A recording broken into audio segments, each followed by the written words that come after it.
Let me see if I can even find song.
Òkùnkùn bírímù bírímù ẹ̀dá tó bá mọ̀ ṣe òkùnkùn kó má ṣe ló ṣùpá lọ́rọ̀ òkùnkùn yóò mọ ènìyàn àfẹ́ni tí ṣiṣẹ́ ibi.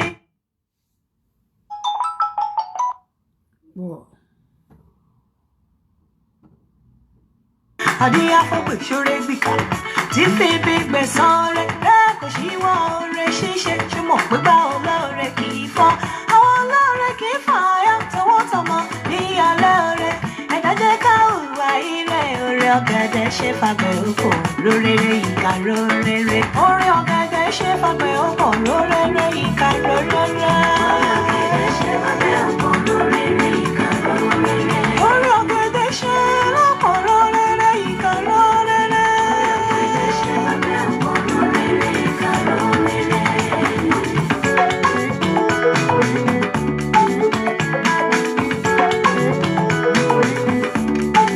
Olóore ni rẹni tọrùn ń wọ̀, abánibẹ̀rù ọrùn afúyẹ́. Ara ni ti rágọ́ kiri, asọ́dẹ̀ ni ti rí jẹrí mu. Ẹni ẹ̀kọ́ wù ú kà wá ìlówó.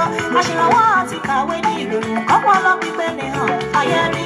Iṣẹ́ ìwé bàbà kò má ṣe kàn púpọ̀ wá lálẹ́ rí ìwúṣe fúnra wa. Oore ọ̀gẹ̀dẹ̀ ṣe fàgbọ́pọ̀ lórere ìka lórere. Òun alẹ́ rí ṣe fúnra ọkọ̀ lórere ìyàṣẹ́ rere.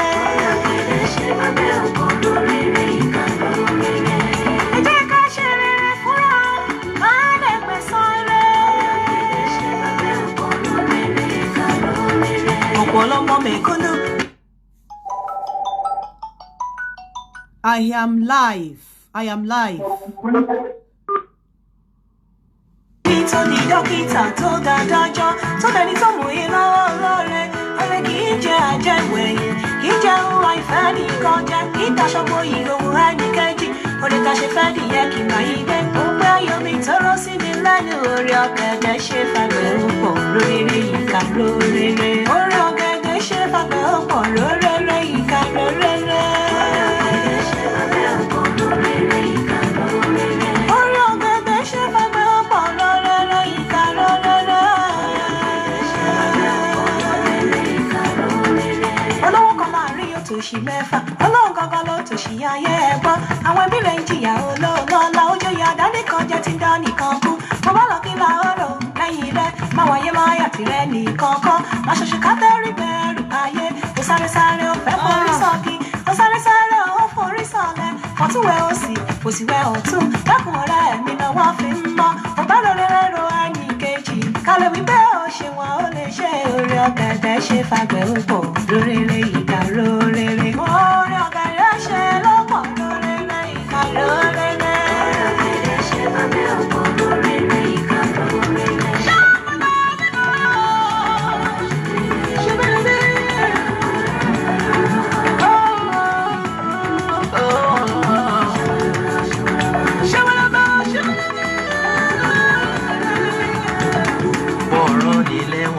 Sùn para bẹ́lẹ̀ wọ́n gbòmìnira ti ẹ bọ̀.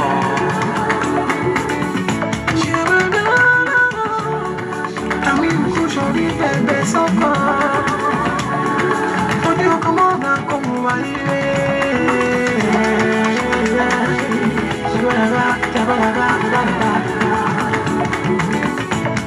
Ìgbájú ìgbọ́n lára ya lójoojúmọ́. Alágbára bá lọ̀rọ̀ bàbá ọ̀lẹ́. Fàyà rẹ̀ mọ́ta lọ. Jẹ́ gúdú jẹ́ rọ ìwọ̀n là ń bá wí. Àwọn olùjẹ́ ń pèpè sọ́ra wò wáyé. Ṣàbàbà.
Àgùntàn tó bá wọlé tí ó kágò ó dẹran àmúso onílé mo kágò onílé mo kágò kí má bá dẹran àmúso akọ́dá ayé o ìbàrẹ̀ ni mo ṣe ọba tó nílẹ̀ tó dá òkè ìbàrẹ̀ ni mo ṣe alákòóso ọ̀run o ìbàrẹ̀ ni mo ṣe ìbàrẹ̀ ni mo ṣe ìbàrẹ̀ ni mo ṣe òṣà òkè ẹjẹ́ ojú mi ṣe ẹ kúrọ̀lẹ́ ẹ jọ gbogbo nǹkan tí mo fẹ́ sọ lẹ́nìí mi ò fẹ́ kẹ́nibody trade kí pé ká máa sọ blame tí nǹkan bá ti ṣẹlẹ̀ ẹ jẹ́ ká kọ́kọ́ tackle nǹkan tó ṣẹlẹ̀ ní 2 weeks ago bóyá last week àwọn èèyàn rí tí mo wá síbí báyìí tí mo dẹ̀ blame àwọn obìnrin tí mo sọ̀rọ̀ burúkú sáwọn obìnrin bẹ́ẹ̀ tí nǹkan bá ti ṣẹlẹ̀ ẹ kọ́kọ́ wo nǹkan tó ṣẹlẹ̀ yẹn kí ni nǹkan tó rú òfin tó wà behind ẹ̀ ìjẹ́ òfin kan wà tó ban wípé kí obìnrin má ṣí òbò fún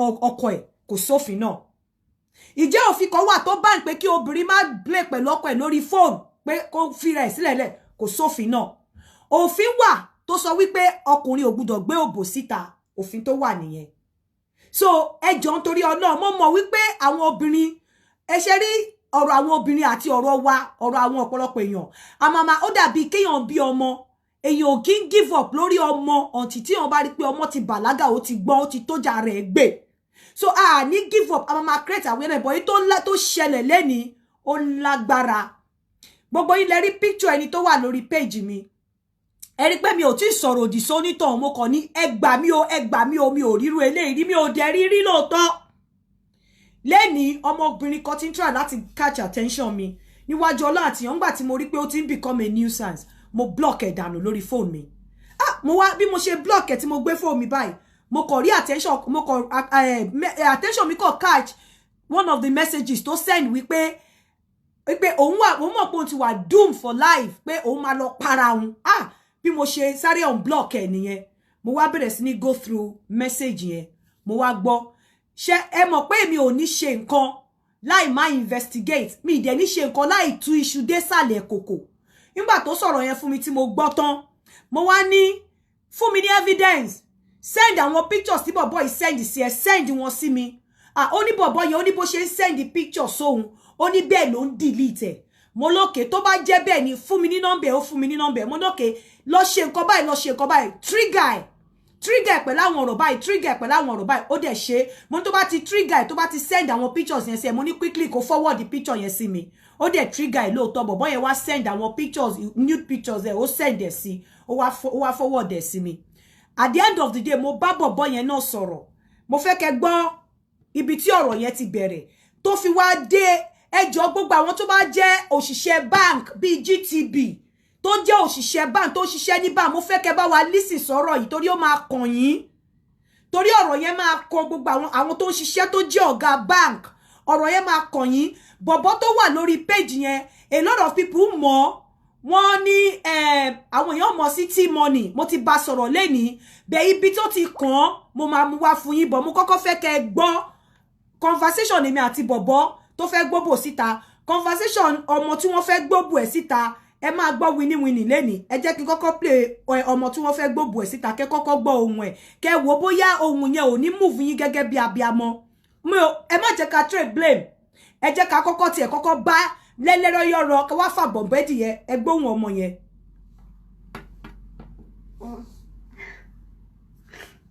Please, Ejomo, Ejo. One of your fans ni mo jẹ́. Ṣé ń gbọ́? Hello, you cannot call in now. I have to start from the beginning, T-Money.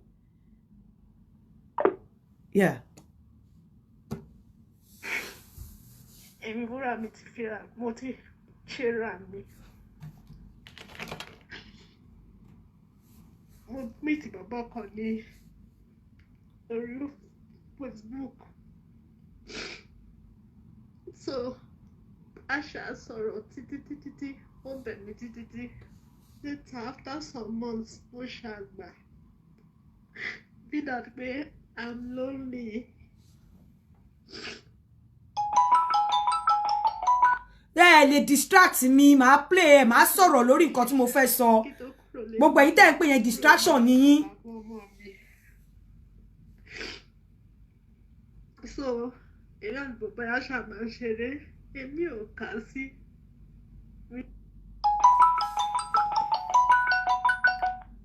If you tó bá tún pè mí, màá gbé ẹ ṣépè, má pè mí mọ́ nísìnyí. Don't call me now. Don't call me.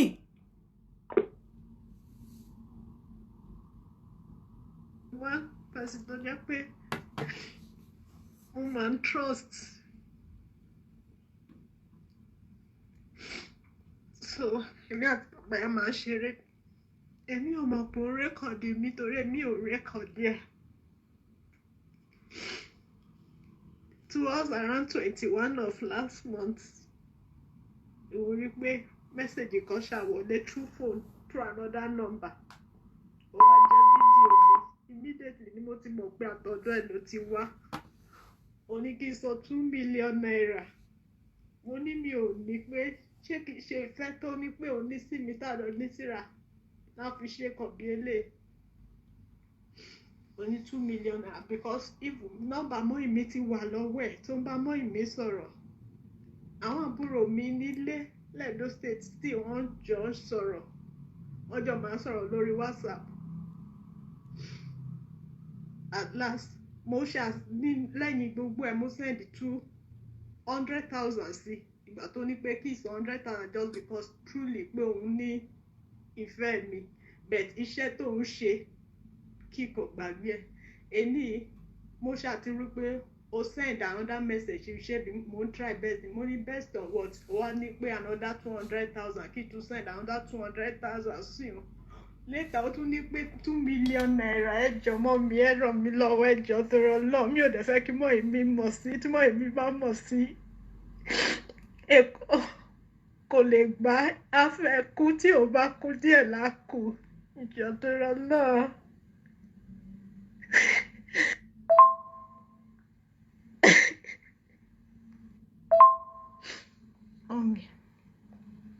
Angel, you only deny. My mind was telling me, my instinct was telling me something. At first, I would just bone him, but I don't really know what me don't really shell. My instinct was telling me. I tried avoiding him most times, but after I will just come back. I don't really know. It's like I will not be on my senses again. So I can't really tell.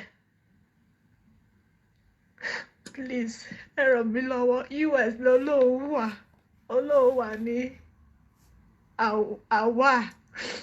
Nọ́mbà sí méjì ló wà lọ́wọ́ mi ẹ jọ̀ọ́ dúró lọ ẹ ràn mí lọ́wọ́ jọ̀ọ́. Mo kàwé. Ọmọ ọ̀dọ̀ ni mo wá ṣe Saudi Arabia after I went through heartbreak. kí nǹkan fi nájú lọ kí fi kúrò ní agbègbè kójú má tì mí ni mo fi kúrò nílé. Mo tún wá dé ní ìgbà mo tún fi rà mí sínú wàhálà. Jọ̀ọ́ torí Ọlọ́run ìràn mí lọ́wọ́, mi ò mọ̀ bóyá kí n send àwọn nọ́mbà bọ́ ẹ̀ mú. Ẹ jọ̀ọ́. My instinct was telling me something better. I ignored my instinct.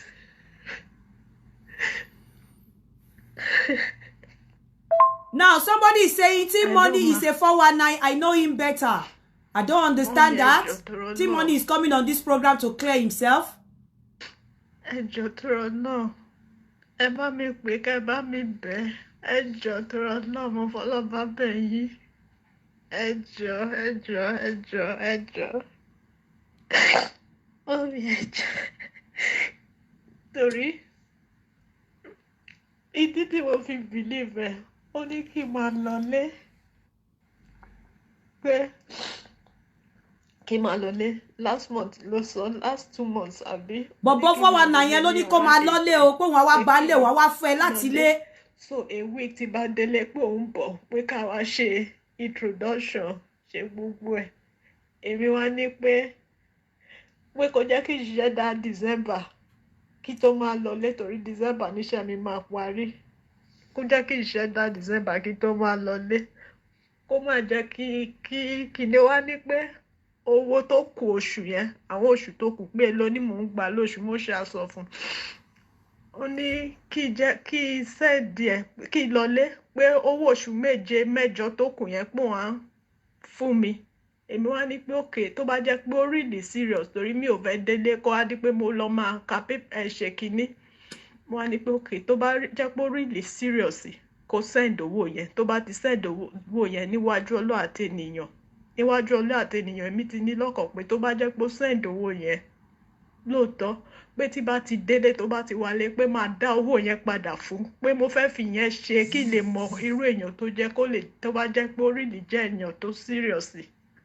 Ó wá padà ó lè mí ṣe ó pè mí fẹ́ dupe before then ó pè mí láàrin òru kan pé kí bá o sẹ́dọ̀wọ́ sí dókítà kan pé ọmọ tó ń tẹ́kì ẹ̀ mọ́ mi ń nílé pé ó lásìdẹ̀ǹtì wọ́n nídòó. Mo ní àkáǹtì mi ò ṣiṣẹ́ àkáǹtì mi torí àkáǹtì mi wọ dormat wọ́n ní student àkáǹtì mi ò lè transfer owó after tó ti dé owó oye tó yẹ kó wà bẹ̀ mi ò lè transfer àkáǹtì mọ́ èmi ni mo wá ń fi owó sí. Ó ní pé torí tèmi pé ọmọ yẹn ti kú pé èmi ni mi ò send owó pé torí ti bẹ́ẹ̀ mi ti ṣẹ̀hún pé owó lòun fẹ́ fi gbà pé èmi ni mo pa gẹ̀ẹ́hún. Ẹ jọ̀ọ́ mọ́ mi ẹ ràn mí lọ́wọ́ tí ò bá jẹ́ ọ̀rọ̀ nakedness mi tó wà lọ́wọ́ wọn ni mi ò bá máa kà á sí bá kọ block ẹ̀ bẹ́ẹ̀ ẹ jọ̀ọ́ mọ́ mi ẹ ràn mí lọ́wọ́ if there is anything tẹ̀lé bá mi ṣe ẹ jọ̀ọ́ tó rọ lọ́mọ èmi ò gbúdọ̀ gbọ́ ẹ jọ̀ọ́. Hello ma. Ẹ jọ̀ọ́ mọ́ mi ẹ má bínú mi ò introduce ara. Mi ìfẹ́ kó dárúkọ ẹ̀. Ẹ wá mọ ohun tó ṣẹlẹ̀. Mo wá gba nọ́mbà bọ̀bọ́ yẹn. Mi ò rírú ẹ̀ rí o. Màá sọ bí tí mi ti rírú ẹ̀ rí fún yín. Nígbà tí lady send àwọn pictures sí mi, bọ̀bọ́ tó lóun gbà hun.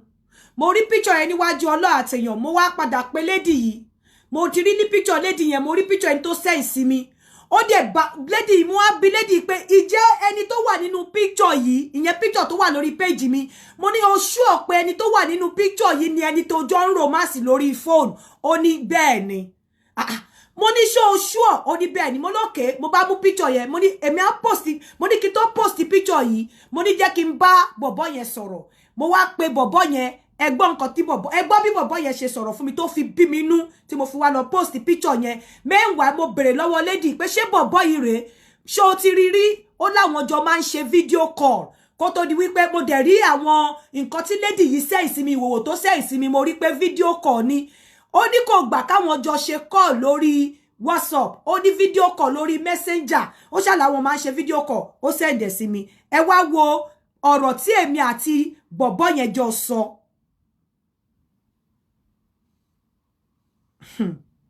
Ẹ máa gbọ́ o. Well, I'll check the one about the in Nigeria money is 700,000. Ṣé mọ ibi tí ò fi bẹ̀rẹ̀ lórí bí mo ṣe kí ó ní wípé ńgbà tí mo ṣá struggle pé kíkiní yẹn wà kí n lè record ẹ̀ kò dá mi lóhùn tí mo pa fóònù yẹn tí mo tún tutọ̀ ẹ wá gbọ́ ibi tẹ́ ti mí tá a jọ sọ̀rọ̀ èmi àti bọ̀bọ̀ 419 yìí ẹ máa gbọ́ o. Wait, Ezekiel, wait. You told her that because you would love to marry her and you had an agreement that she goes to Nigeria, you come to meet her because you want to introduce her to your family. And she said she couldn't leave for Nigeria immediately because she had to work till December. So she told me, and you are confirming the same thing she has told me earlier, that she would need to work till December. And you told her you will give her the 7 months remaining that she will go to Nigeria. Yes. And did you? Yes, that's... Okay. I'm listening. So yeah, that is what we discussed. I told her that I'm going to give her the money so that she can be able to leave the place and go to the show. I will come down. But without she goes to I cannot come down. That's what we discussed. Okay. So one of the called me said that I must send her the money. Okay. That I should give her that money. I should give her that money before she will go back. If I did not give her that money, that she's not going anywhere. Okay. So I was like, babe, this is not what we discussed. How is it expect me to send money to you when I have not even gone to Nigeria? I'm not even come back to see you in Nigeria. And expecting me to give you the money. That is not fair. I just want to go back to Nigeria. I'll come back. I'm going to give you the money. She said she's going to think about it. Listen, I should give her time. When you calculated the money, you said 700,000 naira. Yes, okay. Yes, for the 7 months rent. That's what she told me. Okay. So that's what she told me. You sent the money to her? No, I've not sent the money yet. Okay. Okay, good. I've not sent any money. I'm not going to trade when I'm not. I've not sent any money yet there to her. Okay. I've not sent, but she has sent me her account number. Okay. Yes, she has sent me the account number. Then, all of a sudden on the road, that was it. After we talk about that today, then it's like 2-3 days time. Because she said, well, later I agreed on her. She said I should give her time. That she wants to talk to the person she's working for. That she also has to tell the family. Okay. I should give her time. So we keep on going, and I have a problem over there in Nigeria with my family. Okay, and I was like, I said, why someone I want to be with, I call her to be of help to me to do that. Do you know what this girl was saying? That she don't have any money. She's going to have the girl that is taking care of her mom. She have an accident, and now she's about to die. And that place I am now is night. Like what I'm talking to you now. Time here now. This is 12 a.m. in the morning here now in Hawaii. Oh, okay. So and I'm calling her somebody I'm in love. Okay. You said? I'm calling her somebody I'm in love with. I'm calling her somebody I'm in love with. Please, look at what you're going to do for me. Tomorrow morning I have a car and I'm going to send you money, please. Somebody is taking care of my mother is dying and I don't have anybody in Nigeria I'm going to call. My dad is late. I don't have anybody to call to help me. So I was trying to call her to help me. The guy said that I have not sent any money to her, that she don't have anything to do. Okay, she even gave me her mother's number for it to do the extent we have gone. She sent me her mother's number in Nigeria. I'm talking with the woman. I said, okay, please call mom. I'm not the one that's supposed to be calling mom. Help me and come on to help me. Let them save that little girl life. That once this money, I'm going to forward money to you. It's midnight where I am. She said, okay, she's going to do that. She never called me again. She never cared to know anything about it again. Now I lost the little girl. That was angry. Okay. Oh, sorry. That was why I'm angry. Sorry about that. Is it? Before I could send money to them. My mother was telling me the girl is late because the first she's reading so seriously. Yeah. The little girl that has an accident, a car knock her down. I was begging, crying for the woman I want to marry to help me. Oh. She says, no, don't know anything to do. Oh. Is that not a wicked heart? Okay. But when I start telling her that I want to post her naked, that she has to provide 100,000. Why can't she send 100,000 to save that little girl's life? What is that money to me? Okay, is that why you said she should pay 2 million naira? Because she wanted to punish her? Yes. Okay. Yes. That's why I did that. But if you don't have a wicked heart, you can do something to save that girl's life. But Ezekiel, okay. Sorry about that. Sorry about the loss. But can I tell you this? I quite appreciate the fact that you've taken your time to speak to me. But I will let you know this. This girl, on a more serious note between you and I, she's not duty bound to give you any money. And I'm just talking as an outsider now. I'm talking now as a jury, as a judge. Not duty bound to give you any money. She's not your wife, not your sister, not your family member. If she gives you money, fine. If she decides not to give you money, it does not warrant you threatening her to pay 2 million or to pay money for you with her nudity. I'm telling you, this is the way other people will look at it. I quite appreciate the fact that you cannot lie. You've told me the truth, but she is not duty bound to give you money, honestly, because she doesn't have any responsibility to give you money. You don't owe her anything. She doesn't owe you anything. You have just approached her. You've told her to help you, and she doesn't want to help you. Not in the position to help you at that point in time. Does not mean she cannot help you anymore, and it does not mean that you should take laws or you should have a way of punishing her because she refused to help you. Now you have demanded for 2 million from her because you have a nudity. Out of that 2 million, you requested she paid 200,000. She has sent 100,000, and you are giving her 2 hours to pay more. You agree with me, Ezekiel, that she's not owing you. And you know that this lady is not your wife. You know this lady is not your family member. Why do you think it is her responsibility to give you money? And if she has decided not to give you money, why would you think you have to punish her? Let's be realistic. Why do you think you have to punish her for not rendering you? You didn't keep money with her, you know that. It is her money. You did not ask her to keep money for you. So if she has decided to give you money, do you think what you are doing is right? Do you consider it right? Do you think it's the best way to handle that issue? Okay, even if that she doesn't help me, does that one have to be insulting me? Don't worry, that's money. I'm coming because to that. I've read through all the messages you sent to her, my darling. Honestly, I really feel where you're coming from, but unfortunately, you cannot do what you are doing. You're not supposed to do it. I don't want to listen to. Don't call me at the moment. Taking laws into your hands, because this girl has nothing. She has not done anything wrong to you. You know, probably she doesn't trust you enough to render any help to you. You don't know. She doesn't trust me and render to render help, but she trusts me to send her nakedness, right? Wait now. She did. Hello, please. Why are you calling me? Why? Why are you calling me at this time? Thank you very much. Why are you calling me?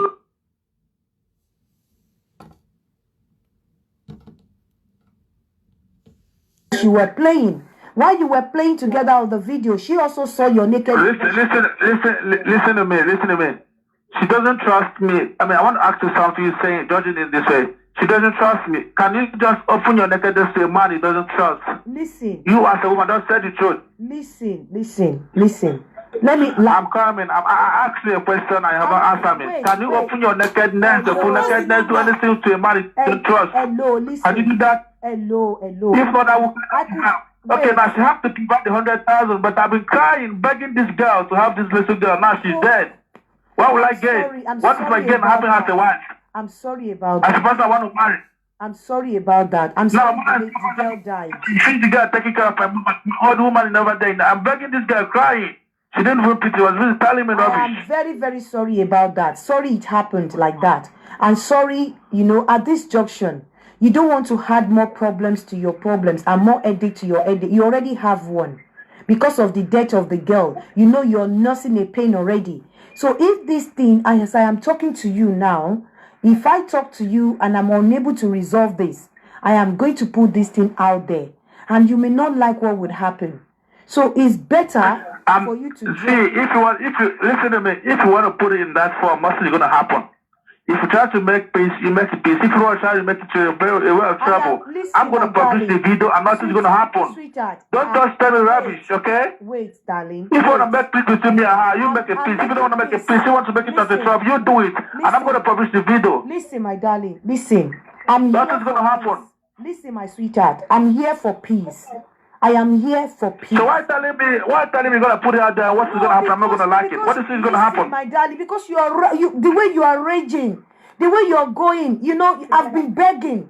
and the way you're going about it, that let me tell you, she's not duty bound to give you any money. Do you understand? And the money she's giving She's you, not duty bound to give me any money. Listen to me. She's not duty bound to give me any money, but she's duty bound to show her nakedness to me. wait, That's what I'm saying. listen, she sent her nakedness to you because she's in love with you. She's in love with you. Maybe the time you She's not in love. Stop telling me that shit, please. She's not in love with me. How can she be in love with me and I lost her soul when I have her to help me? Do you imagine what I'm saying? Ezekiel. Can she be in love with me and allow me to lose her soul? Ezekiel, sorry about that. Am I begging you to give me money or what? Ezekiel, sorry. If I want to hurt her, listen to me, I'm coming. If I want to hurt this girl as a scene, I so much love that girl scene. I give her my time just to make her happy. Hey, you don't have any right to help me. You love me, cannot help me. When you love someone, you cannot. Is that true love? Maybe, not fake love? Wait, maybe that time she doesn't even so have telling me any you're money. Gonna put it out there, what's gonna happen? I'm not gonna like. What is gonna happen?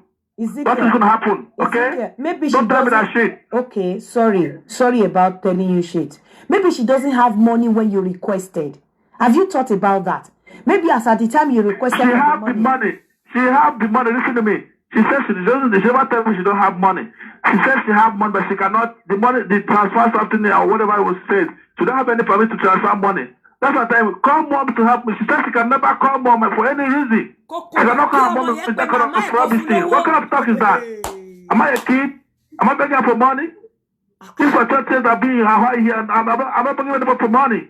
That's because of my condition. That's why I'm going to talk to her as a person I'm in love with. Ezekiel. And that's telling me you don't have any right to help me. Ezekiel, okay, please. I'm begging on her behalf. Please, let it pass. The girl is gone. That's why I said you have enough pain already. Don't allow this to add more to your pain. Please. The girl is gone. And may God continue to rest her soul. But let it pass. Okay, let's just take it that then maybe she hasn't money to give. But you know, when it comes that guy, people listen to me. That is not even my biological sister. That was a maid. What do you think people are going to say that I use her for money rich? I don't think very so. Unbelievable. That was a little girl I dealt with my mother. People are going to be saying that I have money and I love to get that I use her for money ritual. What kind of promise is that? Ezekiel, please. Sorry. I want you to believe that for a girl to have shared the nudity with you, at least there must be a certain level of trust and, love. Listen to me. Listen to me. Let me tell you something. Any girl that have the mind to open up her body to you will have the mind to help you in any condition. Because there's no condition that is difficult about that her nakedness is showing to you. Yeah, okay, there you go. Now that you know that any girl that has the mind to open her nudity to you must have the mind to help in certain condition. Let's take it that maybe when you needed the help, she did not have money. Why can't we just... She have it. Don't say that. She had the money to do that. Why must she allow me to lose the girl? Why must she do that? Ezekiel, okay, what do you intend to do now? Please, tell me. Listen, I'm not begging her to do anything for me. I'm not asking her anything. I'm asking her to tell her to do that to get better. That's the only thing I'm going to do for her. What are you going to do for her? For her to pay you 2 million. Listen to me. Let me say what I want to say, please. Okay. I want to do what you want to do. I don't care. I don't fucking care about that. What you want to do, okay? Okay. I was trying to tell you something. I just expect you to tell you something. Yeah, insulting me. Don't you insult me for telling me that. You're going to take one out there. What's going to happen if you take it out there? You're going to come and arrest me? You're going to come kill me or what? I'm sorry about that. So what do you intend to do, sir? This girl was that even that money she said she didn't send money to me. She sent money. I wanted them to send money so that she can be able to take in the girl in the mortuary. That's what I said. I said I told this girl that I'm not going to disturb her again. That I really love her. But this girl keep up on me. She blocked me. Why? Why must she block me? Okay, now. She don't talk to me anymore. She don't chat me anymore. She don't chat to me. What kind of rubbish is that? Can I so even can't ask about the girl again. Okay, can I ask you this question now? If this girl continue to talk to you now that you are pained, you're bitter about what she did. Do you think listen to me. Listen, I don't fucking care if she talk to me or no. I don't even give a damn about that. All right. What I told her is that girl will be buried on 10th of this month, and I will be in Nigeria. Okay. Yes, that's what I'm telling her. That girl, that little girl must be buried this month. Okay. 10th of this month, I will be in Nigeria by 10th of this month. Okay. And I want her to contribute in that month, that little girl's burial. That's what I'm telling her. So If I want to deal with her, listen to me. If I want to deal with the girl, since that about 1 week she stopped talking to me, I'm not sending message to her, I'm not even care about what she did or not. Okay, now I'm talking with all the family. Now she has if I want to do that, I could have shared the video to everybody. Sorry. You're telling me what take the case out of now, what if you take the case? What's the business? Okay, now she has paid 100,000. Stop me for what I want to do. I'm gonna do. She has paid 100,000 now. How much do you want her to pay more? If I really want her to pay the 2 million naira, it seems I'm not going to collect any money. I'm not asking money for her. I'm not asking anything for her. My only anger in me is because of that little girl that died. Sorry That's about my that. anger, not I'm now apologizing on her behalf. My Please. problem now is that girl is not my biological sister. It's somebody that my mother goes to somebody's house and pick as a help. How do you expect the family to be feeling? Exactly. I don't know that I'm going to be settled the family to do that anything to make them happy. Exactly. Don't you know how I just do that thing? Sorry about that. Sorry. So what do you want her to do now? Tell me so that I can give it back to her. What exactly do you want her to do? She know what I asked her to do. I told her that girl they're doing the burial. They do the burial of that girl on 10th of this month. As I want her to send money for them. Send money to That's them. what I said. You are a bastard. You know what? Bring the thing out. You are a fucking bastard. You will see your picture. You are a bastard. If you don't bring it out, you are a bastard. So, bó ṣe lọ nìyẹn, mo bẹ́ẹ̀ kò ṣiṣẹ́ owó sí lọ́wọ́ o, kò mọ̀ rí o. Ó sọ wípé torí pé ọmọ tó ń tọ́jú màmá òun, ó ní kí girl yẹn send owó sílé. Ọmọ yẹn dẹ̀ lóhun ò lówó. Ó wá ní kí girl yẹn pe màmá ẹ̀, pé kó sọ fún màmá ẹ̀ pé kó bá òun send owó. Ó ní wo lè send owó níbi tó wà pé 12 a.m. ní okay. They send owó, excuse me, according to him, ó lọ́mọ yẹn kú. Ó wá ní girl yìí o ló máa send owó tó máa fi sin. Tó bá send owó tó máa fi sin, ó máa gbé òbú ẹ̀ síta. Sherry, tó bá jẹ́ wípé ó gbé lọ síbòmíì. Ó lè má play ibi tó wà níwájú, ibi tí mo ti sọ pé bastard yẹn. Ẹ wo bí mo ṣe lọ kó tó dé ibi tí mo ti pè ní bastard.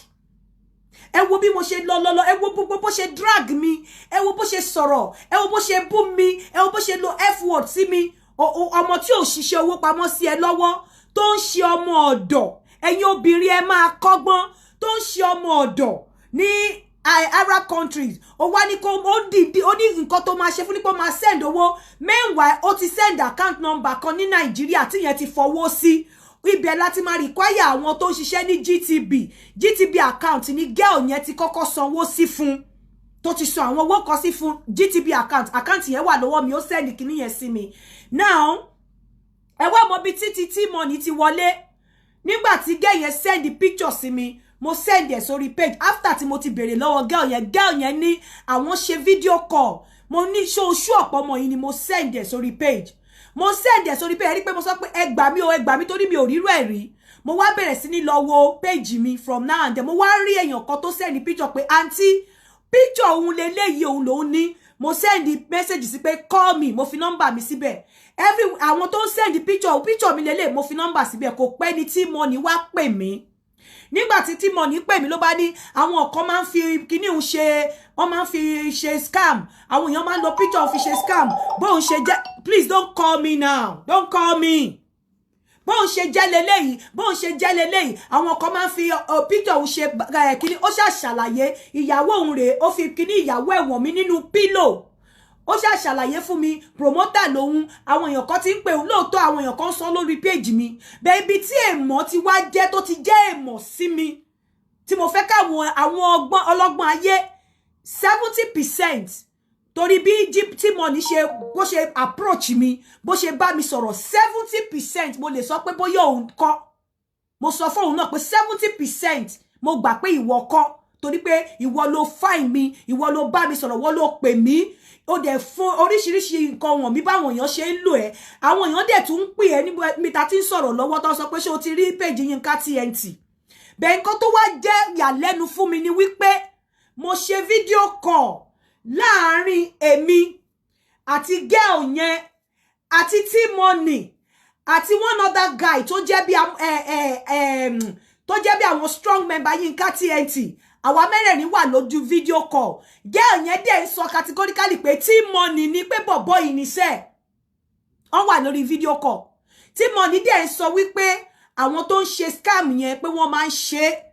mo ní okay ìwọ ló máa wá kọ́ wa lórí ìkànnì ilé ni ó láwọn tó ń ṣe scam yẹn ó ní wọ́n máa ń ṣe ó ní wàá máa gbọ́ pé wọ́n máa fi picture ní picture sílẹ̀ wàá máa gbóhùn bẹ̀kíní ya máa dàbẹ́ ni pé service ó ń lọ network ò dá gẹ́yẹn náà dẹ̀ confirm pé lóòótọ́ táwọn bá ń sọ̀rọ̀ network ò kí ń dá gẹ́yẹn up to bí mo ṣe ń bá yín sọ̀rọ̀ yìí màá tún play ohun gẹ́yẹn fún yín gẹ́yẹn sọ wípé T-Money ni ẹni táwọn jọ ń ṣe video call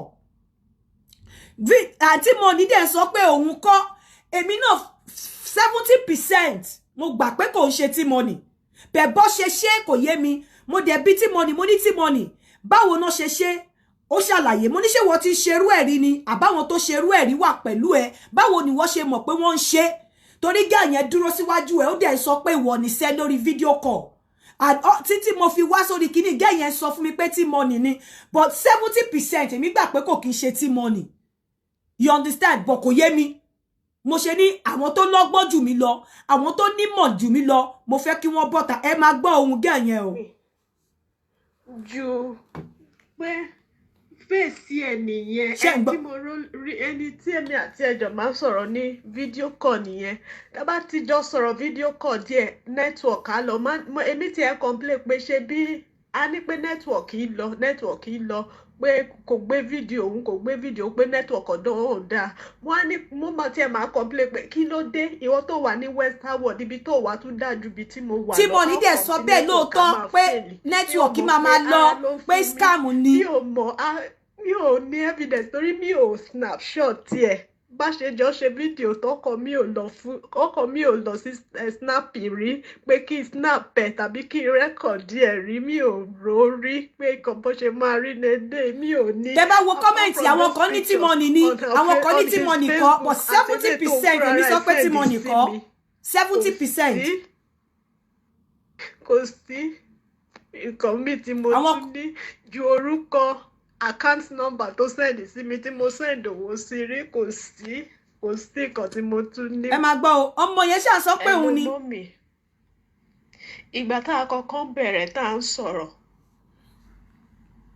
America tone ló ń lò as accent US ló ń lò mo dẹ̀ sọ fún kó lo normal accent wá pé kó máa lo US accent fún mi mọ́ pé mi ò pé bó ṣe fast sọ̀rọ̀ yẹn gbogbo ẹ̀ máa ìgbà mi á dàrú mi ò ní tètè understand nǹkan tó sọ pé kó lo normal accent ìgbà yẹn ló wá bẹ̀rẹ̀ sí lo normal accent pẹ̀lú mi the first time tó kọ́kọ́ bá mi sọ̀rọ̀ T-Money máa pè wọlé ẹ má wọrí ó yẹ kọ́mọ ọlọ́mọ ní nǹkan tó fẹ́ ṣe lé nítorí show yìí ò ṣe lọ.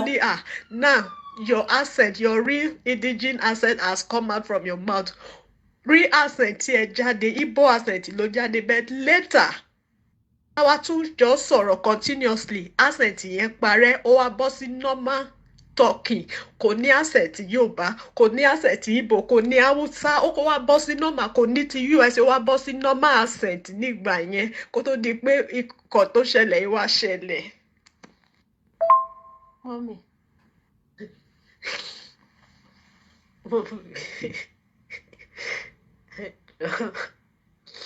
Ràn mí lọ́wọ́ mi ò ṣe rí láyé mi ò ṣe rí bóyá kí ló ní kí n ṣe. kò sí so mo fẹ́ jẹ́ kí T-Money kó torí nígbà tí mo gbé picture yẹn síbẹ̀ ta tèmi àti àwọn tí èmi àti T-Money sọ̀rọ̀ mo wá ní wípé T-Money má wọrí fi picture yẹn sílẹ̀ ń bẹ̀.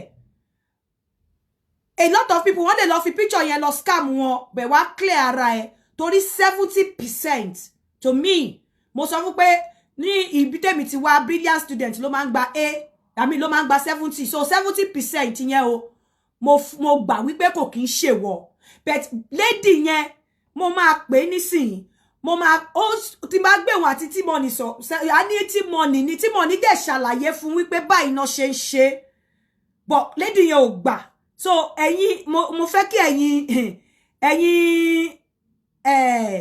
èèyàn ẹ tún gbé yẹn dání o ẹ gbé yẹn dání o kẹ wo bó tún ṣe ń lọ o torí kó má lọ sọ wípé èèyàn kan ló wá bá ẹ kó lọ jẹ́ picture ẹlòmíì ló lọ rí hello T-Money hello T-Money Yeah, hello. T-Money ó wà live. Okay, yeah. Ṣé fídíò ni kí n tẹ̀ ni? No. Ṣé fídíò ni kí n? No, ó wà live. Yeah. Ṣó fẹ́ kí n gbé wà tí gẹ́ yẹn sórí fídíò ni. Okay, yeah, ẹ jẹ́ káwọn èèyàn rí mi náà, akọ́yàn tó ń sọ̀rọ̀. Okay, mo ti gbé ẹ sí fídíò. Accept video. T-Money rẹ o, ẹ tó wà lórí page mi rẹ tí gẹ́ yẹn sọ pé òun ni. Òun náà wà ńbẹ̀ tá gbé sórí fídíò, gẹ́ yẹn sọ pé òun ni ṣe. T-Money ló ṣe wá explain bí wọ́n ṣe máa ń ṣe kíní yẹn, so mo fẹ́ kó sọ̀rọ̀, kó bá àwọn èèyàn sọ̀rọ̀.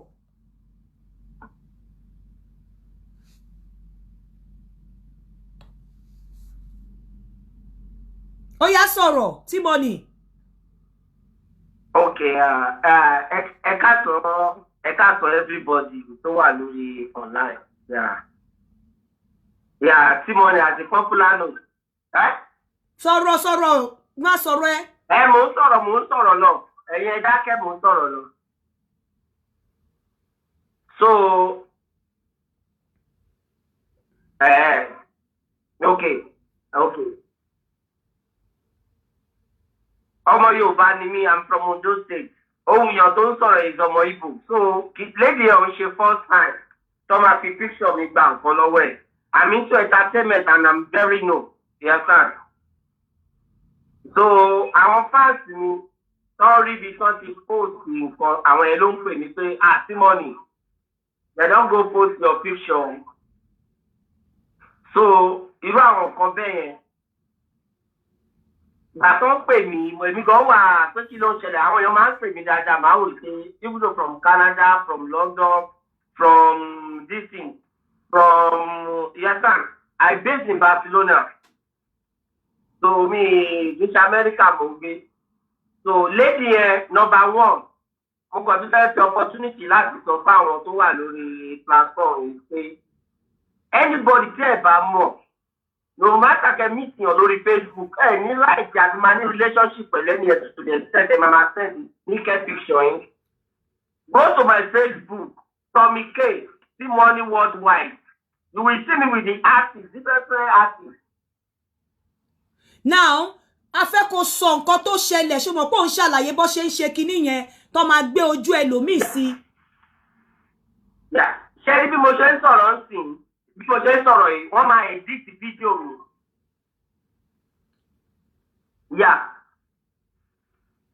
Bí mo ṣe ń sọ̀rọ̀ ń sìn, wọ́n máa edit fídíò yẹn. Ṣé bí fídíò tó máa edit yẹn?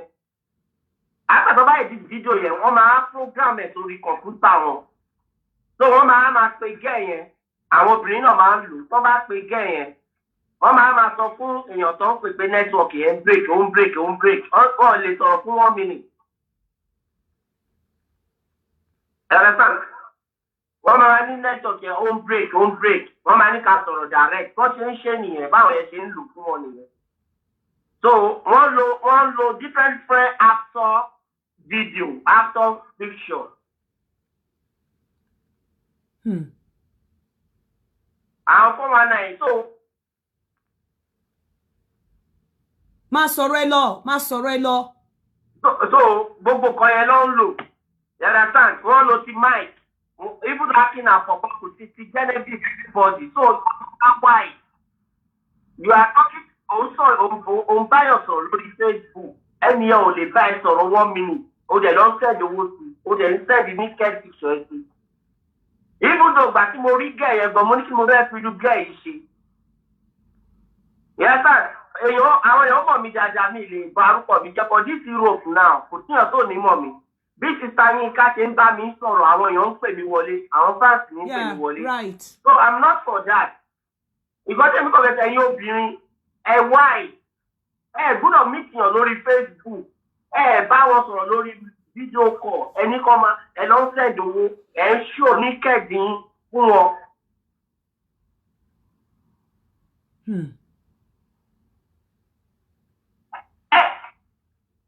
Ẹ ń send owó sí wọn, ẹ ń send naked picture yín, ẹ ń send everything. You understand? Mo ti post my Facebook is Tommy K. Tẹ́ bá lọ visit Facebook mi, ẹ máa rí oríṣiríṣi kan tí mo post since last year 2 years. táwọn èèyàn ti máa fi picture mi gba owó lọ́wọ́ àwọn èèyàn. So T-Money ní sùúrù ìwọ nìkan ni mo máa connect girl yẹn mọ́ nísìnyí kó gbà at least àwọn èèyàn máa gbọ́ ohun ẹ̀ pé ṣó ti wá gbà nísìnyí pé kò kì í ṣèwọ torí ẹ má bínú ẹ̀yin èèyàn mi ò ní show yín ní picture girl yẹn mi ò ní show yín but ẹ máa gbọ́ ọ̀rọ̀ ẹ̀ tó bá ń sọ̀rọ̀ tí bá get ẹ̀ torí àti get ẹ̀ wàhálà ni ó ti connect. Hello?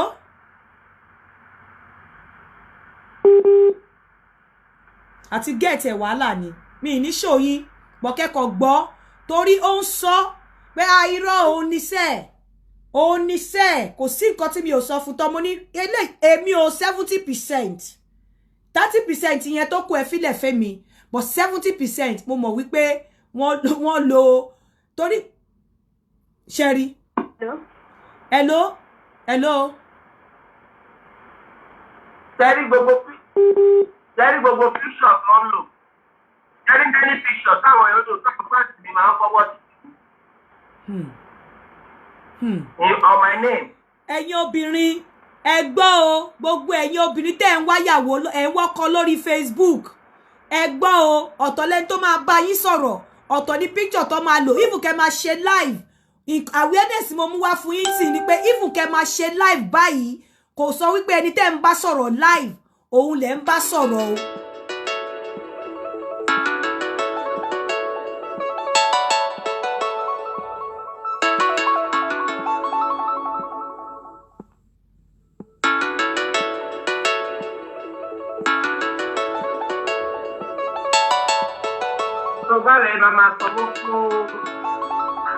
Òun ló ń pè mí lórí ibẹ̀ yẹn.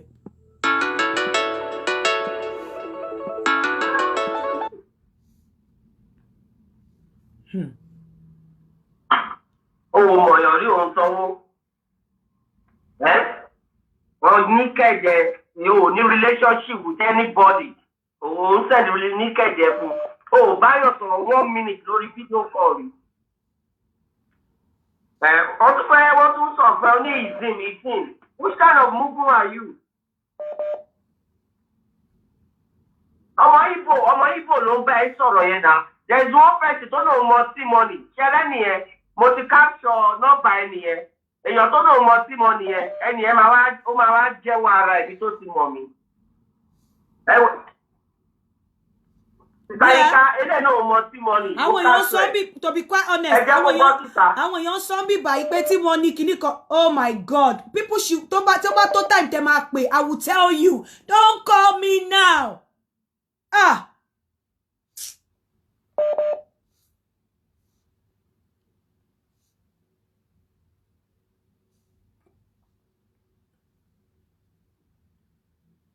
wọ́n try láti kọ. Èèyàn máa gbowó lọ́wọ́ ẹ̀ àti wa èlò ló fẹ́ gbà lọ́wọ́ ẹ̀ wúrò obìnrin gba fún orí gan tẹ̀. I'm a marriage man. I don't need all those things. Ọmọ Yorùbá ni mí. Mi ń ṣe Igbo. Hello.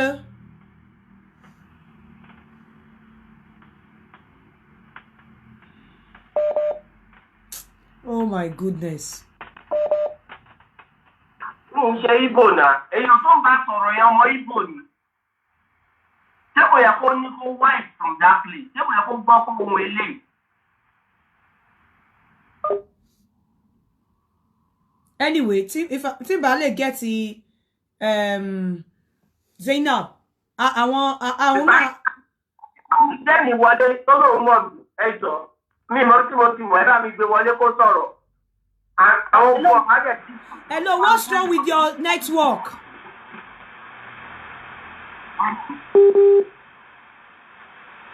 No, gbé kúrò ńbẹ̀ T-Money.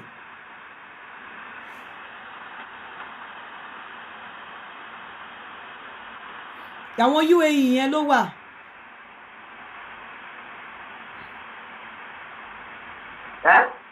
Mi kò connect. Ó ṣàrí wàhálà tá ṣe lẹ́ǹkan náà ká tó connect ẹ̀. Olómọ T-Money, ibo ló ti mọ̀ mí, olómọ T-Money, kí lórúkọ ẹ̀ Saheed Aláwọdé, olómọ, ibo ló ti mọ̀ mí. Àkọ́kọ́ forí gbé nǹkan tó yẹ kó forí gbé. tó fẹ́ korí gbé kan o fẹ́ pẹ̀lú bó ṣe ló mọ̀ mí pé kó wà náà o fẹ́ korí gbé kan tó yẹ kó forí. Anyway, Timoni, má worry jọ torí Ọlọ́run má ṣe yẹn ní orí bí o ti express ara ẹ and reason tí mo ṣe wá. No, ẹ wo bọ̀bọ̀ yìí náà mi ìmọ̀ náà ẹ kò máa já sí program ẹ máa rí program ẹ máa já sí. Ó ẹnìkan kọ́ ló sọ bẹ́ẹ̀ ń bí báyìí o Timoni èèyàn pọ̀ tó sọ bẹ́ẹ̀ ń bí o. Torí pé ẹ dárúkọ mi ni kò sẹ́gbọ̀n tó mọ̀ mi àwọn tó mọ̀ mí mọ̀ mi sí tó dáa àwọn ọ̀tá mi lè wà ń bẹ̀ tó ẹ dárúkọ mi right on time ni. Okay, má worry má jẹ́ kí yẹn bí ẹnu at least o ti wá síta ń sìn mo dẹ̀ mọ́mọ́ má delete picture ẹ because mo fẹ́ sọ̀rọ̀ lórí ẹ̀ ẹ̀yin obìnrin má worry o ti clear ara ẹ̀ ẹ̀yin obìnrin mo fẹ́ káwọn èèyàn pè wọlé torí nọ́mbà girl yẹn wà lọ́wọ́ mi nọ́mbà ibi tí ọmọ yẹn lọ in fact Timoni gan ó fà pé ká send account yẹn pé òun máa track ẹ̀ but a ní pé ká kọ́kọ́ throw ẹ̀ out lọ.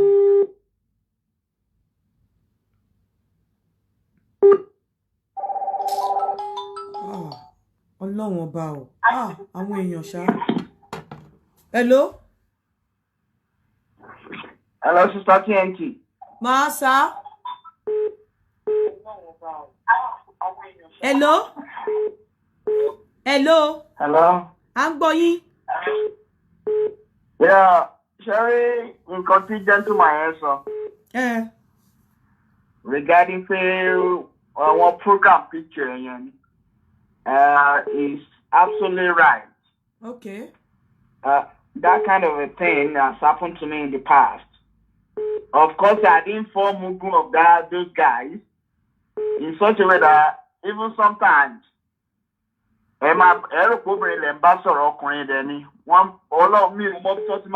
different kind of pictures and the person will be as pretty as angel. So if care is not taken as a man, so many men won't send thousands. Even one happened to a friend of mine just last week. To send the 20,000 senior community mogoniela year. So money show open year sorrow. Only to bat basoro, kini mama go through that somehow. So there's a way by any mobile say wrongs, yeah. About 419. Hello. Hello, see you Kale. Ẹjọ́ lórí ọ̀rọ̀ tẹ́ nǹkan tẹ́ ń treat mo fẹ́ sọ̀rọ̀ lé lórí. Okay. Kò ń ṣe G-money o. Kò ń ṣe G-money làwọn people yẹn. Because èmi tí mò ń bá yín sọ̀rọ̀ yóò ṣẹlẹ̀ sí mi. But I was fast enough, I was clever enough láti mú bọ̀bọ̀ yẹn. The same bọ̀bọ̀ yìí náà ló ń lórúkọ Collins. The same person yìí náà ló lórúkọ Níná Lówó. Mo láti já dànù, mo láti sọ fún pé mo mọ Níná Lówó ní Nàìjíríà máa pè é. Pé òun lo picture ẹ̀. The same bọ̀bọ̀ yìí ó burú gan ọmọ Yíbò ni o. Bí ṣe gbọ́ ohun ẹ̀ lórí program yá mo ní Collins délé olórí burúkú tó ti lọ sí pọ̀pọ̀ Ezekiel ló pé rẹ̀. Ezekiel ló ti ẹ̀ porúkọ ẹ̀ but unfortunately for him àkáǹtì tí wọ́n sọ wọ́n fún àkáǹtì tí wọ́n sọ wọ́n sí wà lára. Kò sí tẹ̀sí nínú ẹ̀ because kẹ́ tó mu Nàìjíríà ló wà ó ní ìyáwó sí kìnnìkan èmi tí mò ń bá yín sọ̀rọ̀ yìí mo kó 200,000 fún mo dẹ̀ kó 200,000 fún mo wọ́n sọ fún mo ní you know what I know you are a scam. Mo mọ̀ pé scam yẹn but mo bá sọ̀rọ̀ gidi gan ni mo ní stop it kí ló dé tó ń ṣe báyìí nígbà tí yóò sì ṣe ń kọ́ ìgbà tí yóò ṣe tó ń pè ní ìyá ọkùnrin ni o gbogbo wọn ni mo bá sọ̀rọ̀ round in fact ọ̀rẹ́ mi kan treat kéèsì yìí bẹ́ẹ̀ sọ yìí ó ṣe fún obìnrin kan obìnrin yẹn gbogbo òbú ẹ̀ ló rìn káàkiri lórí íńtánẹ́ẹ̀tì báyìí ìyá tí ìdábà ti rí nǹkan tí obìnrin yẹn ṣe àti nǹkan èmi ò rí ti girl yìí o àgbàlagbà tó ní ọmọ her own case is even worse tó bá tó kó òmìdọ́dọ̀ yín ní tí bọ̀bọ̀ lórí burúkú yìí ṣe fún ọmọ Yíbò ni o Timoni tẹ bá fẹ́ kí n send fọ́tò tó send sí mi gbogbo nǹkan tó ń fẹ́ sẹ́ni nǹkan tí ó ń ṣe tí Timoni sọ yẹn network ni wọ́n máa play ohun ẹ̀ àti púpọ̀ òun ló ń sọ̀rọ̀ òun kọ́ ló ń sọ̀rọ̀ Timoni kan ló ń sọ̀rọ̀ bẹ́ẹ̀ yẹn ò mẹ́tò ẹni tó bá òun sọ̀rọ̀ wọ́n kàn lo fọ́tò ẹlẹ́lẹ́ni kan ara rìn fẹsẹ̀ sí ni bàbá tó lo fọ́tò ẹ̀ l'Amẹ́ríkà yẹn náà ti jáde sọ pé òun kọ́ o ọmọdé bò gidi àwọn mẹ́rin márùn-ún ni ẹni sùúrù èmi pe nọ́mbà yẹn l'Amẹ́ríkà mo ní nọ́mbà yẹn lọ́wọ́ nọ́mbà tí mo pe bọ̀bọ́ yẹn sí. bẹ́ẹ̀ ni mo lè sẹ́ẹ̀lì tó gbẹ ẹ̀ sí. mo máa pe nọ́mbà yẹn síta káwọn èèyàn bẹ̀rẹ̀ sí ní pé. fúnra mi ni mo kó 200,000 fún mo ní why are you doing this stop this ó sì ti confess fún. hello.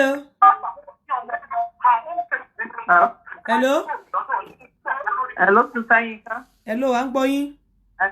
ẹ káàsán o. sísá ṣẹ́rí kínní yẹn kéèsì yẹn bọ̀bọ́ yẹn kò ń ṣe G-Money something like that happened to me last year ọlọ́run ló yọ mí ó ní ara ìyá òun ìyá ó ní ọmọ tóun bí yẹn ṣe bí ló ṣe kú ó l'accident ó ṣe kinní kan ọmọ yẹn ọmọ 10 years ni kí n máa bọ́ ọmọ yẹn sọ̀rọ̀ and I send them bó ṣe pè mí lóru ìjọ́nà bọ́mọ yẹn ṣe pè mí nìyẹn wípé wọ́n yìnbọn ayákìlá wọlé wọ́n yìnbọn fún ìyá bàbá òun kinní kan àwọn ní ìdòwò bọ̀bọ́ yẹn náà wà bẹ̀rẹ̀ sí ní pè mí so it happens like that so I just sent them 100K immediately after 100,000 ọba tún ní pé irọ́ o kì í fi fún ọ lówó sí mo ní kí ló ń jẹ́ bẹ̀. ó dàbẹ̀ ni pé wọ́n ń lo nǹkan torí lédi yẹn ní at some point ó lóun ò get ara òun mọ́. wọ́n lo nǹkan fèmí o bóyá ó dẹ̀ lo òṣìṣẹ́ bọ̀ ibi tó gbà wọlé sèmi lára ni pé because I have pity fún ọmọ kékeré so I was pitying that small girl pé nàìjíríà náà wà wọ́n sí níbàyí ó sọ fún mi pé Calabar làwọn òbí òun wà lòun níyà òun wà wọ́n ti try láti kidnap ìyá òun lẹ́ẹ̀mejì so it's a camp kò ń ṣe G-Money àbí G-Money no he's an Igbo guy èmi tún wá tán after the 2 months mo sọ pé mo wà ní Naija mo fi Naija nọ́mbà mi pé wọ́n sọ pé òun fẹ́ wá gbé mi ní airport lẹ́kọ̀ọ́ mo ní wọ́n 2 years láti 2 years tán yìnbọn fún years tó sì wà ní ìlú jẹ́ kí fún mi ládírẹ́sì ilé tó olóò kọ́ sí Calabar jẹ́ kí n wá síbẹ̀ fún ara mi bó ṣe di wàhálà nìyẹn so it's a scam kò ń ṣe kò sí nílùú òyìnbó rárá àtọ̀ I had his number everything so that's why I was writing your ẹ jẹ́ kí n kọ nọ́mbà yìí sílẹ̀ nọ́mbà tó fún ẹ tèmi pè sí ni plus hello plus 1. hello Aunty Yinka. hello yeah. program tẹ̀yìn tó happen lálẹ́ ní ìwé pé ẹ lè ṣe irú program ṣẹ́rí ìṣó tẹ́ntẹ́ntẹ́ ṣe gbogbo ó ti happen tèmi náà tèmi 4 years ago ni. kí ló dé fi sọ pé ẹ̀rọ pé mo lè wọ́n jí fóònù mi ní Nàìjíríà. ẹni sùúrù kí ló dé fi sọ pé ẹ̀rọ pé mo lè ṣe. mi ò rò pé program yẹn mi ò rò pé ó lè happen kíní ẹ̀ ti happen ti pẹ́ 4 years ago lọ jí fóònù mi ìgbà tí mo máa padà dé London 2 weeks bí ṣe rí fóònù yẹn nọ́mbà lóyè ni ẹ mọ̀ accent yẹn British accent ni lóró pè ní pé from bank pé àwọn ṣe Mastercard promo àpàtó ní Mastercard promo wípé kíní wípé Mastercard ni mo ò dẹ̀ ní Mastercard èmi tẹ̀lé ní pé Visa card mo ní wọ́n ní sorry Visa card promo lórúkọ bẹ́ẹ̀ bàtí báyìí tí mo kọ̀ wọ́n báyìí mo kọ̀ wọ́n pé wọ́n ń ṣe promo náà wípé tó English kan bá tẹ̀ máa sọ̀rọ̀ wọ́n ní promotion ni àwọn English máa sọ bó ṣe ní kinní nìyẹn bí ṣe sọ fún mi ẹ pé mi ní are you serious by mistake kò ṣe gbọ́ bí Naija kan tó ń sọ Yorùbá lẹ́gbẹ̀ẹ́ fóònù yẹn ó ṣe kinní nọ́mbà lù yìí dẹ̀ ni o bí èmi àtọ̀rẹ́ mi dẹ̀ la wà ó ṣe ní àwọn ní fún fóònù bá sọ pé no mi ní pé in England they don't sell promo they sell promo kinní ó bá sọ pé you are talking to your master. Èmi kàn ti bí ọ̀fẹ́ pé you talking to your master. If you want more knowledge, let's talk on one side. Ṣé mo pé bó ṣe gbé fóònù lẹ́nu yẹn?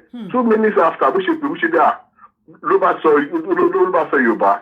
Ló bá ní ọ̀gá mi ìmọ̀ yẹn má bínú o. Àwa náà fẹ́ jẹun ni o.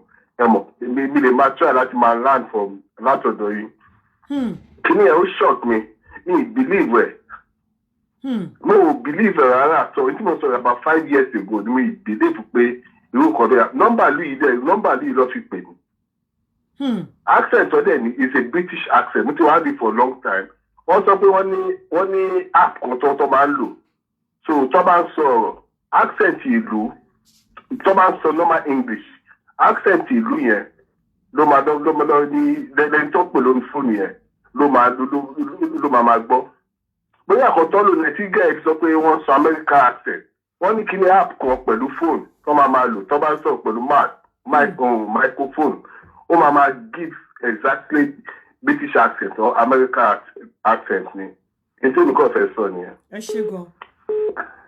The number yẹn ni +1808 500 6675 +1808 500 6675 kí lẹ wí tẹ́ fẹ́ sọ fún wa sir. Hello. Hello Aunty Yinka. Hello Aunty Yinka. Hello. Nǹkan tí mo fẹ́ sọ fún yín, yóò pọ̀. Ṣé ń gbọ́? Mo kàn fẹ́ jẹ́ kẹ́ mọ̀ pé foreign number, either American number ni England number ni any number ẹ lè wá Nàìjíríà kẹ́ lóòdẹ̀ lórí Google app máa fún yín. If you want foreign number, you can say in Nigeria and get it. Adam máa ṣiṣẹ́ ẹ tí bá pè mí ẹ rò pé foreign number ni Nigeria ló wà ó máa happen there. Okay, thank you. +1808 500 6675 mo sì pé lẹ́ni ó gbé mo pé ó gbé nọ́mbà yẹn sì lọ. Hello. Hello Tika. Hello. Hello Kale. Ẹ kálẹ́ o. Ẹ dẹ̀ kú ètò. Ó ga. Ṣe rí nǹkan tó ń ṣẹlẹ̀ àwọn èèyàn wa ò lè gbọ́n rárá. Nǹkan tí wọ́n ń ṣe yìí ó dàbí ẹni tó ń wáfà tó ń wófò ni. Ṣe rí nǹkan tó ń ṣẹlẹ̀ kì í ṣèṣin ló ti ń ṣẹlẹ̀ ẹ tó mọ̀ rí tó ń pè ẹ́ wọ́n ń ṣe ní London yìí wọ́n ń ṣe tẹ́gbọ́n wọn máa sọ fẹ́ pé ṣé o ní accident. Bẹ́ẹ̀ni. But o ní accident o ní láti listen sọ̀rọ̀ wọn o ní láti cut phone ni. Bẹ́ẹ̀ni. Oríṣiríṣi nǹkan báyẹn pọ̀ kì í ṣe ìṣe ló ti wà ó ti wà nílẹ̀ láti Nàìjíríà. Ẹ bá wa báwọn ọmọbìnrin wa sọ̀rọ̀ ẹ̀yin tẹ́ ẹ wọ́pọ̀ orí Facebook. Wọ́n pe àwọn kan ní 419. 419 yìí wọ́n máa pè ẹ́ láti Nàìjíríà pé láti lóyìnbó ni o ẹni tí wọ́n ti bá sọ̀rọ̀ ti pẹ́ wọ́n á dọ́gbọ́n bí ń léèrè pé ó kí à ṣé ẹ̀mẹ́ tó ń sọ̀rọ̀ ni bàbá lágbájá ló ń sọ̀rọ̀ bẹ́ẹ̀ ni ẹ náà ti lọ kọ́ sọ́wọ́ nìyẹn. Please help me pin the number +1808 500 6675. Bọ́tí tó bá ti nídìí ò ní láti dá wọn lóhùn ẹni fò tó bá ti rí tó ti pè é tó mọ̀ wọ́n obìnrin sọ́kùnrin ẹ nídìí láti gbowó lọ́wọ́ ara yín. Ẹ ṣé sà. +1808 500 6675. Pin the number for me. Hello. Hello. Yeah, that's the number. Number yẹn nìyẹn bó sì pé lẹ́ni ó dẹ̀ lọ ó gbé àjọsọ̀rọ̀ ọ̀rọ̀ tá sọsọ náà nìyẹn but wípé kò tiẹ̀ fi ó ti àti ìgbà tí mo ti sọ fún pé bastard ni mo bèèrè lọ lady yẹn pé ṣó padà pé ó ní kò pé òun mọ́.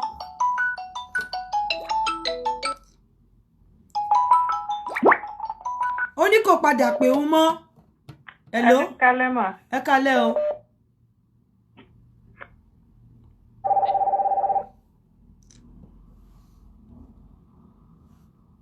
Ẹ kálẹ́.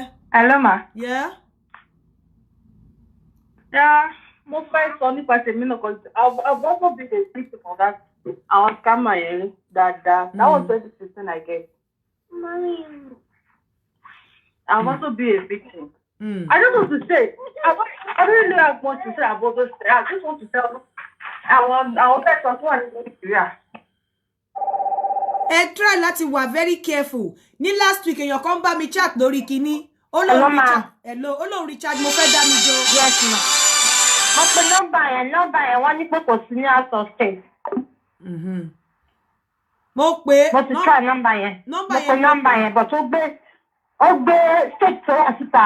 Same state yẹn náà ni but network yẹn sọ fún mi pé kò sí ní state pé out of state ni. Okay, ẹ pè lórí WhatsApp tó lórí WhatsApp.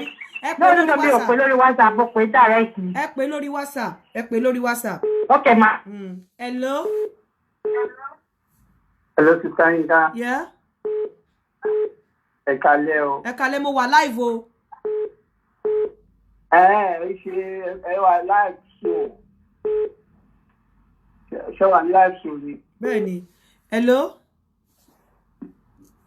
Hello, good evening. Good evening. Ẹ jọ̀ọ́ tó bá ń ṣiṣẹ́ ní GTB Bank. How are you? I need detail tó fi sanwó sínú account yẹn. Bóyá wọ́n lè bá wa track ẹ̀. Hello, fine, my professor. Yeah, how are you? Good evening. How are you? Good evening, Prof. How are you? I want to appreciate the program, and I want to say that people have said a lot of things, and all what they have said is true. But I don't want to encourage anybody to call that number. Don't encourage anybody to call it. It has been established that it's a 419 guy. You know, if you call the number, they can get all your details from your phone if you continue to call that number. So there is no point in calling the number again. Please, anyway, it's very easy to track this guy because we have the detail. You know the bank detail is with me. Ẹni tó bá ń ṣiṣẹ́ ní First Bank, ní GTB Bank, I have the bank detail tó fi sanwó sí account yẹn. All you can do is to work with the bank. They can retrieve that money for her. Yeah. If you work in the bank, they can retrieve the money by getting a court order. They get a court order to get the money from that account. Okay. Anytime money enters or if there's no money in it, they can wire the money out and give it to the right person. They don't encourage anybody to call that number. Yeah, the number is going through, but it's not picking. Program. The number, I won't say people shouldn't call the number. They have to call the number so that èèyàn tó bá lè bá sọ̀rọ̀ kó bá sọ̀rọ̀ pé àṣírí ẹ̀ ti tú. Because since mo ti pè ní bastard mo ti tell her off kò pé ọmọ yẹn mọ́. Hello? Sister Yinka, ẹ ká sùn lọ́dọ̀ wa bí ní Canada. Ẹ ká sùn mà. Ẹ jọ̀ọ́ nǹkan tẹ́bi kan fẹ́ sọ ni pé ẹ bá mi bá àwọn ọmọbìnrin wa sọ̀rọ̀. Tó bá pàjọ sí lórí Facebook, kọ́ má máa gbé ìhòòhò wọn síta. Kí ló le tó bẹ́ẹ̀ yẹn? Kí ló le tó bẹ́ẹ̀ yẹn? So many times let it treat irú incident báyìí. Kọ́ má máa gbé ìhòòhò ara wọn síta. Bàbá tiẹ̀ máa gbé ìhòòhò, kọ́ má fojú wọn sí. Nítorí pé àwọn ọkùnrin yìí, wọ́n sì máa lo against wọn. Wọ́n sì máa lo against wọn tó máa bèrè owó, tó máa threaten wọn. Pé kí wọ́n sanwó, àwọn ọmọbìnrin yẹn ṣe ní títí pápá yẹn náà. Ọ̀bọ̀ lórí burúkú yẹn, ọmọ Yíbò ní náà. Wọ́n gbogbo ọ́sẹ̀tì tẹ́kí ń bá sọ̀rọ̀. Ọmọ Yíbò ní. Ẹ bó ṣe ń sọ̀rọ̀ tó láti sanwó. Owó tó ṣiṣẹ́ pamọ́ sí lọ́wọ́ because ó ti mọ̀ pé òun ti níwò wú ẹ sọ́wọ́. Ẹ tún bẹ̀rẹ̀ sí ní bá sọ̀rọ̀ pẹ̀lú ohùn rẹ̀ lẹ̀. Ó tún bẹ̀rẹ̀ sí ní sọ̀rọ̀ wípé nítorí pé ọmọ kan kú kí ló kọ lédè tó wà ní ibi tó ti lọ sọmọ. Hello. Hey, Auntie Yinka, Sarah. Adúpẹ́ sà. Are you sure? Bẹ́ẹ̀ni. Yeah, I just want to quickly say something. This is more like educational for the people because this is a field where I actually do some work. Sherry, in the last 4 years, there has been applications and software, and they work with the algorithm of artificial intelligence. So what these applications do is that you can mimic anybody's voice. You can do a capture of somebody's video, like anybody, you know. And so when you speak, Tebasoro, this to the receiver, you know, which is the reason why anybody would have been able to use T-Money's voice. You know, so people should just be vigilant and be careful who they talk to. You know, so that's just my contribution. Thank you. Applications God bless you, sir. Are available and readily available for purchase online. God bless you, sir. So everybody should be careful. God bless you. God bless you. God bless you. Ẹ̀yin obìnrin, ẹ yé gbé wòwò yín síta. Ọkùnrin tẹ́, and there's another thing I want to tell you, ladies. Obìnrin kan pè mí níjẹta. Hello? Hello, Sister Yinka. Sir. Ẹ kúrọ̀lẹ́. Ẹ kúrọ̀lẹ́. Yeah. So, ohun tí ẹ ń sọ ẹ pé nọ́mbà tí wọ́n fi ń pè ẹ pé ó ń ṣiṣẹ́. Called Blackjack. Okay. Bí wọ́n ṣe ń pè nìyẹn, àwọn ọmọ Yahoo yẹn ni wọ́n ń lò. Wọ́n lè wà ní anywhere. then wọ́n máa lo number US yẹn. It's more or less like a clone line. So there could be anywhere they will be using the blackjack telecommunication application. Ó dẹ̀ máa pè é ní anywhere. Wàá ò pé ẹni tó wà ní US níbẹ̀. It's not in US. Ẹ ṣe sá, bọ́ mi ò wá mọ nǹkan tó tẹ̀ fi ṣe èèyàn obìnrin Naija pẹ̀lú àwọn ọkùnrin abroad. Mi ò mọ nǹkan tó ń ṣẹlẹ̀. I don't understand. Bóyá ẹ rọra yín pin ni o, bóyá ẹ ń bìlítù ara yín ni o, bóyá ẹ underrate ara yín ni o, kò tiẹ̀ yé mi. Ìkan pè mí níjẹta, ó ní kí n jọ kí n advice òun nígbà tó máa sọ̀rọ̀ tí máa listen sí nǹkan tó sọ. Ó ní bọ̀bọ́ kan máa ń wá láti, ó ní bọ̀bọ́ yẹn wá sí Nàìjíríà. Ó ló sọ fóun pé òun ti marry. Ó ní tó bá wá sí Nàìjíríà, ó ní kò fóun ní kọ́bọ̀ o. Ó lóun lọ wà pẹ̀lú ẹ̀ for 2 weeks ìyẹn do ó ṣe gbogbo ẹ̀. Ó ní kò fóun ní kọ́bọ̀. Ó ní bóyá owó tó máa fóun, owó kéèyàn kàn fi ra káàdì or everything. Ọ̀rọ̀ yẹn dùn. Ẹ jẹ́ kí n gbọ́ ẹni tó ń pè. Hello. Hello, Sister Yinka. Yeah. Ẹ káàsán. Ẹ káàsán. Hello, Sister Yinka, ẹ káàsán. Ṣé ọ̀sán lẹ́yìn wà ní ibi tẹ́ wà ní? Mo fi bọ́sán lẹ wà ní. Alẹ́ làwa wà ń bí báyìí. Okay. Yeah, ọ̀rọ̀ tí mo fẹ́ sọ lórí nǹkan tẹ́ ṣe lálẹ́ yìí ni. Ṣé rí nọ́mbà wọ́n máa ń clone nọ́mbà, even UK number, US number, wọ́n máa ń clone ẹ̀. Then gbogbo nọ́mbà yẹn tó bá jẹ́ nọ́mbà yẹn la fẹ́ follow, we will not get to the root of the matter. Oh no, bank yẹn ni, bank detail yẹn ni. Yes, yeah, ibi tó ti lè get ẹni yẹn tó ti lè track ẹni yẹn is by the bank. Bank tó sanwó fún yẹn, yeah. Alone. Hello? Hello. Èèyàn kan ti sọ pé GTB bank, wọ́n ní bank, wọ́n ní 419 bank ni, so ẹ̀yin tẹ́ bá jẹ́ GTB staff. No. Lè lọ sọ́dọ̀ bank directly, you have to consult the police. So because account tó ń lò yẹn náà, ó lè jẹ́ pé stolen account ni. Wọ́n ti lè hack account èèyàn. Or kán sáré jí BVN èèyàn, kán fi open account yẹn, kán sáré ṣe. But through police and the bank, you can easily trace ibo lówó yẹn land sí. Get. So from there they can trace the person.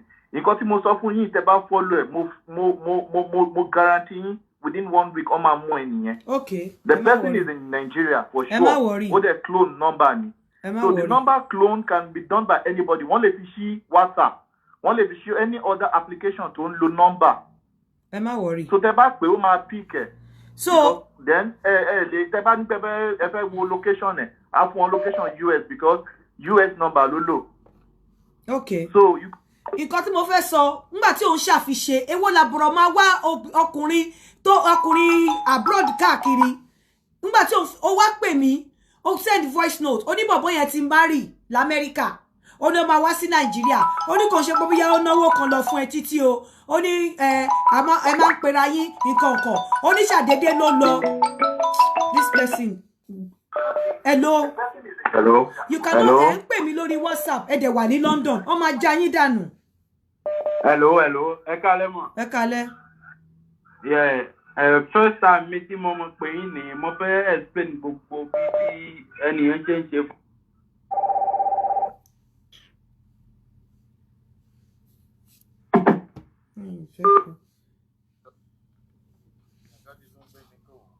Yeah?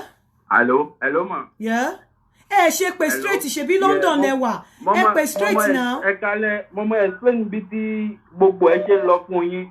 But àkọ́kọ́ ni wípé àwọn obìnrin tó bá ti wà lórí Facebook kan jáwọ́ obìnrin gidi ò sí lórí Facebook ó yé yín bí tó máa ṣe kíní yẹn gbà ní ẹ̀yin gangan tẹ́ ṣe wà ń bẹ̀ yẹn wọ́n mọ track voice yín tó bá wù yín èyí tó bá. tó bá yà yín ẹ pé straight. Hello. Hello ma. Yes.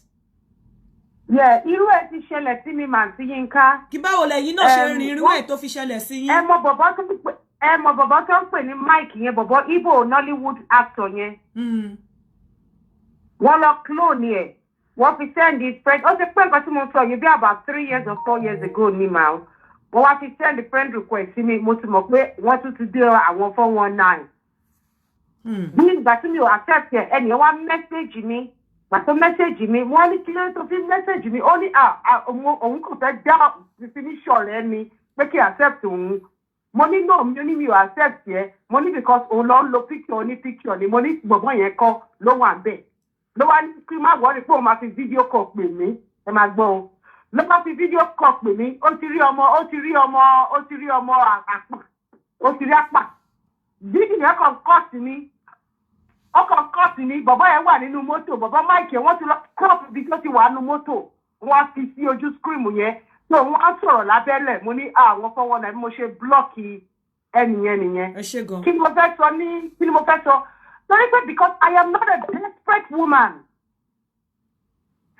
ẹ jẹ́ ká jẹ́ let's not be desperate àwọn single women single moms single whatever tó bá jẹ́ stop being desperate there is no way any actor will call you on Facebook or send you a friend who they don't have an account they have pages most of them have verified pages one woman no give me personal account like normal account bí àwa ṣe máa ní they don't have it they have pages because all low nìyẹn sí wọ́n ti máa wà verify Facebook máa verify wọn Instagram máa verify wọn Twitter máa verify wọn so there is no way somebody send your first request say wọ́n fẹ́ bá ẹ ṣọ̀rẹ́ àbí wọ́n fẹ́ kó di girlfriend àbí boyfriend well there is no way èmi feel pé àwọn tó ń fọ́ victim mi ò blame wọn that much because àwọn kan sọ pé bẹ́ẹ̀ lè jẹ́ oògùn náà lò but I don't know how true it is that's not factual to me. nǹkan tó bá rí bèbè náà máa lo oògùn fún ẹ náà.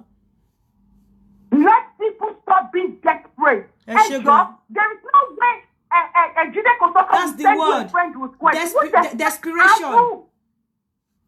You are so desperate. People are so desperate. I'm sorry that. Hello. Ó bá sọ fún mi pé lady bọ̀bọ́ yẹn níyàwó ńlé o mi ní gbé kankan kí n tó sọ̀rọ̀ yìí tán kó lè jẹ́ n gbádùn ẹ̀ ó ní bọ̀bọ́ yẹn níyàwó ńlé ó ló dẹ̀ sọ fún pé ó níyàwó ńlé ó ló wá padà sí Amẹ́ríkà ó lóun wá ń pè kò gbé call òun pè kò gbé call òun pè kò gbé call ó ní at the end of the day ó ló wá lọ pè lórí fídíò ó ní bọ̀bọ́ yẹn ṣáà deny o ó láti gbà yẹn ó ní kò gbé mo wá béèrè lọ́wọ́ ẹ̀ mo ní òkè ẹni tó níyàwó ńlé àbí ẹni tí ò níyàwó ńlé ó ń pè sórí ọkùnrin tó bá nífẹ̀ẹ́ kí wọ́n máa ta credit ní £10 per unit á rà á fi pè ẹ́ tọkùnrin ó wà cheaper láti pe Nàìjíríà láti bí tọkùnrin bá rí lì nífẹ̀ẹ́ tí ìfẹ́ ẹ mú lọ́kàn tó fẹ́ òun ló máa pè ẹ́ tó bá ti ń pe ọkùnrin tí ò gbé tó pọkùnrin ní fídíò tí ó bí tó ti níyàwó ńlé tó dẹ̀ wá padà tí ó ti ṣetán pẹ̀lú ẹ̀ báwo ló ṣe fẹ́ kó sọ fún ẹ wípé òun ti ṣetán pẹ̀lú ẹ̀ ó fẹ́ kó ṣẹ̀ṣẹ̀ sọ ó pé ọkùnrin kò gbé ó bá sọ̀rọ̀ ó bó ṣe pé lórí fídíò torí pé wọ́n ni ó já dànù ó send message sí kò dé lóhùn ó pé kí ló wá ó ti níyàwó ṣé ó máa fi ìyàwó ẹ̀ lẹ̀ wá fẹ́ ẹ ni ṣé ó máa jẹ́ kó bà tòun jẹ́ ni ọ̀pọ̀lọpọ̀ àwọn tó ń wá bá yín ní Nàìjíríà náà níyàwó ńlé ó lè jẹ́ ìyàwó tó wà nínú ilé wọn náà fi gbàwé tó bá dẹ̀ ti wá sọ́dọ̀ yín ní Nàìjíríà tó wọ́n ti dó yín wọ́n ti gbàgbé ẹ̀ nìyẹn ẹ̀yin á tún máa tọ pinpin wọ́n wà nínú ilé ìyàwó wọn ẹ máa pè wọ́n lórí fídíò tó bá ti tí obìnrin ọkùnrin bá sọ fún ẹ tọkùnrin lanu ẹ sọ fún ẹ pé òun níyàwó ńlé kí ló tún wá tó bá ti kúrò lọ́dọ̀ ẹ tán o gbúrú ẹ kí ló ń pè nílé fún kí ló ń pè lórí fídíò fún ṣó fẹ́ dalé ẹ̀rù ni ṣó fi pé ọkùnrin máa dalé òun ó máa dalé ẹ̀rù fún ẹni ṣó fi pé ọkùnrin máa wà nínú ilé ẹ̀ wá wá pè lórí fídíò á gbé báwo ló ṣe jẹ́ ṣó ó máa ba yí ara ẹ̀ jẹ́ ẹni tó jọ wà nílùú òyìnbó pẹ̀lú ìyàwó ẹ̀ tó jọ ń struggle tó jẹ́ pé ẹ̀ǹkan lọ́dún ló ń wá sí Nàìjíríà bẹ́ẹ̀ méjì lọ́dún ó wà ń bẹ̀ pé kẹ́ ẹ dóra yín ni tẹ́ ẹ bá ti dóra yín gbàgbé ẹ̀ kò rántí ẹ mọ́ tó bá dẹ̀ ti ń pe ọkùnrin kí lè ń fọ̀ sí ara yín lórí ọkùnrin fún tó bá ti ń pe ọkùnrin tí ò ti gbé kọ̀lẹ̀ tọkùnrin ò fúnra rẹ̀ pè ẹ́ tọkùnrin ò send message sí ẹ jẹ́ kí n sọ fún yín ẹ̀yin tẹ́ wà Nàìjíríà ó cheap láti pe Naija láti bí tó bá ní boyfriend tí ò bá ti ń pè ẹ́ déédéé o kò nífẹ̀ẹ́ tó ní má wulẹ̀ dára ẹ láàmú tó bá ti pè tí ò bá ti gbé kọ̀lẹ̀ tó bá ti bá sọ̀rọ̀ tí tó ti send message tí ò dá ẹ lóhùn ó ti ṣetán pẹ̀lú ẹ báwo ló ṣe fẹ́ kó tún ṣe sọ fún ẹ pé it's all over báwo ló ṣe fẹ́ kó sọ fún ẹ pé it's all over báwo ló ṣe fẹ́ kó sọ fún ẹ pé òun ti ṣetán kí ló tún wá ìkọ́ tí ẹ̀ ṣẹlẹ̀ lẹ́nujọ́ mẹ́ta ìbọ̀bọ́ yẹn ti ṣetán ó ti misbehave bọ̀bọ́ yẹn ti ṣetán nígbà tí wọ́n ń date bọ̀bọ́ yẹn ó invite sí Zoom meeting bọ̀bọ́ wa bá sọ̀rọ̀ mo wá lọ pé pastor ó wá gbé sí fídíò wá sunkún pé o máa para ẹ ó bá kú okú té ṣe dandan ni ṣé o gbáyé kó tó mì tí ẹ ní ó lóun ò fẹ́ mọ́ ó ti sọ fún ẹ tẹ́lẹ̀ pé òun níyàwó kí ló tún fẹ́ ṣé kó fìyàwó ẹ lé o fẹ́ dalé ẹ̀rú ni ṣé kó fìyàwó ẹ lé kó wá bá ẹ ni àbí o fi pé o lè wà important nítorí pé ìwọ ti ń fún lóbòdó bóyá jẹ́ kí n sọ kankan fún ẹ kí obìnrin lè má fo ọkùnrin ní òbòdó I'm telling you ó máa yàmọ̀dóbò ń ta yẹn ni kò ní fìyàwó ẹ lẹ̀ fún ọkùnrin tó bá ti determine pé òun ò fẹ́ yàwó méjì so tí ọkùnrin bá wá bá ẹ tó sọ pé òun ti níyàwó nílé tí ó dẹ̀ kúrò ní sàkání ẹ tí ò dẹ̀ rí pé tí ò rí fi sílẹ̀ ṣó fẹ́ dalé ẹ̀rú ni kí ló ń pè nínú ilé fún ó tún máa kọjá yìí ẹ kí ló ń pè lórí fídíò fún ó fẹ́ balé ayé ẹ̀ jẹ́ ó fẹ́ dànù ilé ẹ̀rú èèmọ̀ ẹnìyẹn because ó mọ̀ ó sọ fún ẹ wípé òun ti níyàwó ńlé ó ti sọ fún ẹ pé òun ò lè fẹ́ tọkùnrin bá ti bọ́ta sọ fún ẹ pé mo níyàwó kò nídìí láti sọ fún ẹ pé òun ò lè fẹ́ kò nídìí láti sọ fún ẹ pé relationship yìí o kò lè múnádóko mo ti níyàwó ń sọ fún ẹ pé platonic relationship la wà o bó o bá rí mi lórí mi o tọkùnrin bá ti lè bọ́ síta sọ fún ẹ pé mo ti níyàwó platonic relationship tó bá rí mi lórí mi tó bá dẹ̀ tí ń rí ẹ tó ń fún ẹ látẹ̀ńṣọ̀n fine tó bá dìgbà tí ò fún ẹ látẹ̀ńṣọ̀n mọ́ kí ló ń fọ̀ sí ara ẹ̀ sí lọ́rùn fún ọkùnrin tó bá nífẹ̀ẹ́ á wá ẹ ọkùnrin tó bá nífẹ̀ẹ́ tó bá ń ta one unit ní £10 á rà á láti pè ẹ́ ọkùnrin ló máa ń pe ọkùnrin ló máa ń pe obìnrin ẹ má máa ti ara yín sọ́kùnrin lọ́rùn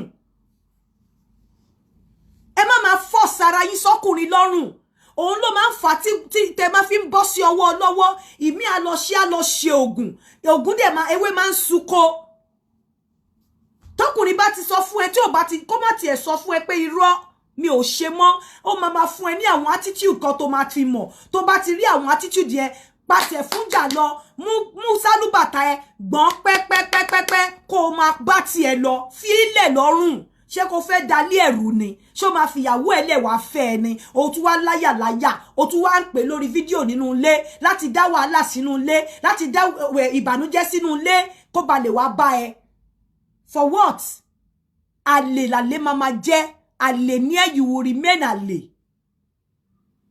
àfọkùnrin tó bá ti decide pé kò fẹ́ fẹ́ yàwó méjì tí tó dẹ̀jọ mọ́ but àlè will always remain àlè àlè has a boundary ẹni pé kò wà níta má kọjá yìí ẹ tó àlè ní ẹ tó ọkọ bá ti wà nínú ilé má pè lójú ìyàwó ẹ má dalé ẹrú ó ń jíjẹ ní rọra máa jíjẹ kó máa fi ṣùgbọ́n kó lè jẹ́ pé má sọ pé nítorí pé ó ń jíjẹ wá wọ̀ ẹ́ lára ó wá fẹ́ máa sọ̀kò sínú ilé ẹ̀ nípa pípé lórí fídíò call nípa pípé ní time tó mọ̀ pé máa wà lórí dining table ìkà ni ẹ́ desperation ni kò ní ìdí ẹ òbú ẹ lè dùn lóòótọ́ ṣùgbọ́n kò lè fìyàwó ẹ lẹ̀ nítorí tiẹ̀ lọ wá tiẹ̀ síwájú àlè ni ẹ́ má kọjá àyè ara ẹ àlè ni àlè ẹ máa lè ló wà tó bá ti wá kọ́ dú ẹni kẹ́ẹ̀dẹ̀jẹ́ lọ jẹ ipò pẹpẹ súpù àtẹja ló wà má kọjá àyè ipò pẹpẹ súpù tọ́lọ́ ń dá ẹ sí títí dìgbà tí wọn náà máa wà nípò madam in the house tọkùnrin bá ti yún ẹ lẹ́lẹ̀ ipò pẹpẹ súpù ní kẹjọ lọ máa jẹ pẹpẹ súpù lábẹ́ igi àánú tóde bá dé ìyá tọkìyàwó ilé ò bá ráyè kó tẹ̀lé lọ àlè ní ẹ ìyàwó pátì ní ẹ má wá dalé onílé rú má pe ọkọ lọ́kọ lóru má fi fídíò kọ pé ẹni tó níyàwó nínú ilé ó fẹ́ dalé ẹ̀rú ni ó mọ̀ọ́mọ̀ fẹ́ ṣe ni kó lè fẹ́ tó bá jẹ́ ni tó níyàwó ẹ̀ gan ipe ó ṣe bẹ́ẹ̀ pẹ́rẹ́ ó máa da relationship yẹn rú ni bẹ́ẹ̀ so fẹ́ bà ní èmi jẹ́ sórí àwọn ìyàwó àkọ́fẹ́ even kó jẹ́ second wife àwọn ìyàwó àkọ́fẹ́ máa ń mọ ibi tí wọ́n dì sí pẹ̀lú ọkọ wọn tí wọn ò bá jà tó wá fẹ́ ilé wọn àwọn ìyàwó àkọ́fẹ́ wọ́n máa mọ ibi tí wọ́n dì sí pẹ̀lú ọkọ wọn nítorí pé àwọn ni wọ́n mọ genesis, àwọn ni wọ́n mọ orísun ọkọ wọn, àwọn náà mọ bí ọkọ wọn ṣe kó ọrọ̀ jọ, àwọn náà lè sọ ìtàn ìgbésí ayé ọkọ wọn láti ìbẹ̀rẹ̀. Ìwọ ìyàwó kejì gan wàá respect ìyálé dépò pé ìwọ àlè. Mi ní kó má yàlè, bẹ́ẹ̀ àlè tó jẹ́ yẹn má kọjá ayé àsàlè. Jókòó sí ipò àlè pepper soup, jókòó sí ipò àlè ẹ fẹ́ lọ jọ mọtí ní restaurant, jókòó sí ipò àlè ipe ẹ fẹ́ jọ lọ jẹja lábẹ́ igi àánú, tẹ́ bá dé ti jẹja tó kẹ́ lọ sóòtẹ́ kẹ́ lọ dóra yín, jókòó sí ibi pé òun yẹ oko olókodó, jókòó síbi tó lọ fi ẹ́ sí. Má kọjá yìí ẹ má dalé onílé rú, má pè lóru, má pè lórí fídíò, torí tọkùnrin bá ti lè sọ fún ẹ pé mo níyàwó, kò mọ̀ wípé ó sọ kò dìgbà tó bá sọ pé eléyìí ò lè lease marriage o. Mo níyàwó lásán ọ̀rọ̀ ńlá ló sọ pé wá mo níyàwó. Mi tó bá ti sọ pé mo níyàwó, ọkùnrin tó bá fẹ́ tàn ẹ́ tó bá jó lórí burúkú lè má sọ fún ẹ. Bẹ́ẹ̀ tọkùnrin bá ti sọ fún ẹ pé mo níyàwó kó máa bọ́ ni, ó ti sọ fún ẹ pé relationship yìí ò dídó ká help ara wa la wà fún àfẹ́ra wa o. Ó ní ìtumọ̀ mo níyàwó kájọ lọ jẹ pepper soup ni. Kẹjọ lọ jẹ̀gbín á dá fún yín, kẹjọ lọ jẹ panla. Ó ṣeéṣe kíyàwó lé má jẹ, bẹ́ẹ̀ tó bá ti dá lé òun àti ìyàwó lé wọ́n lè má dora wọn lórí bẹ́ẹ̀dì bọ̀ wọ́n jọ máa tàkó ọ̀rọ̀ sọ lórí bẹ́ẹ̀. Ìwọ position ni ò kí ń ṣe bẹ́ẹ̀.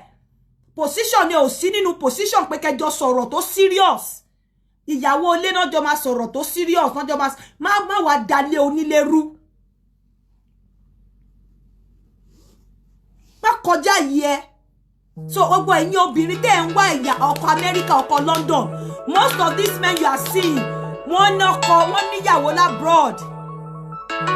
Ìyàwó wọn dẹ̀kẹ̀rẹ́ wọ́n jọ ń struggle ni. Ẹlòmíì obìnrin ló fún níwèé kò lè jẹ́ kó gba tòun jẹ́ tó bá ti ẹlòmíì ìrù tó máa jù tó bá wà níta ni.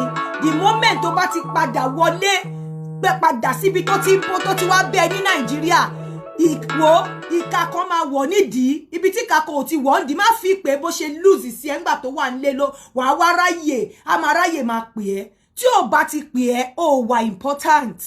Tó bá wà important ọkùnrin á máa struggle láti pè ẹ́. Tó bá wà important tó bá bọ̀ ọkùnrin á ṣe shopping tiẹ̀ lọ́tọ̀. Ó wà important. Why do you want to make yourself important? Why are you pushing yourself? Tó push ara ẹ sọ́kùnrin. Tó bá wà important wàá mọ̀ lọ́dọ̀ ọkùnrin pé wà important. Tó bá ti ń bọ̀ ló ti máa ní size wo ló ń lò. Tó ọkùnrin bá ti dé láti abroad tó ti ń fún ẹ ní story pé mi ráyè ra nǹkan mo sáré wá ni. Ó wà important ní ló don ta Sean Primark. Ó wà important ní.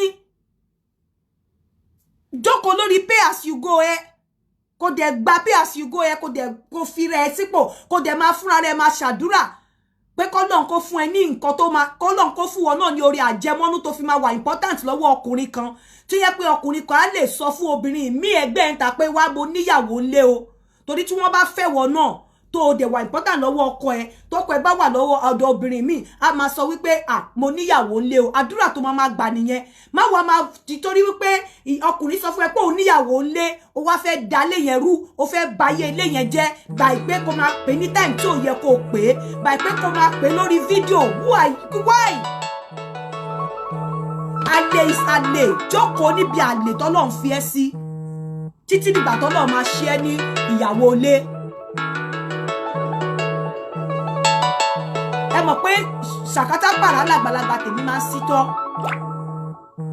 yíyí ibẹ̀ ó lọ́wọ́ kọ̀ọ̀kanú ni gbogbo ẹ̀yin obìnrin tẹ́ wà desperate ẹ lọ mú desperation kúrò lórí nínú ayé yín ẹ dúró tàsìkò yín ẹ má wà desperate láti dalé onílé rú tí ọkùnrin bá ti wá bá yín láti abroad ẹ mọ̀ pé ó níyàwó ńlé ọ̀pọ̀lọpọ̀ wọn tó bá ti padà wait for his call don't call him. Don't call him. Wait for his call. Especially on his special day. Don't call him.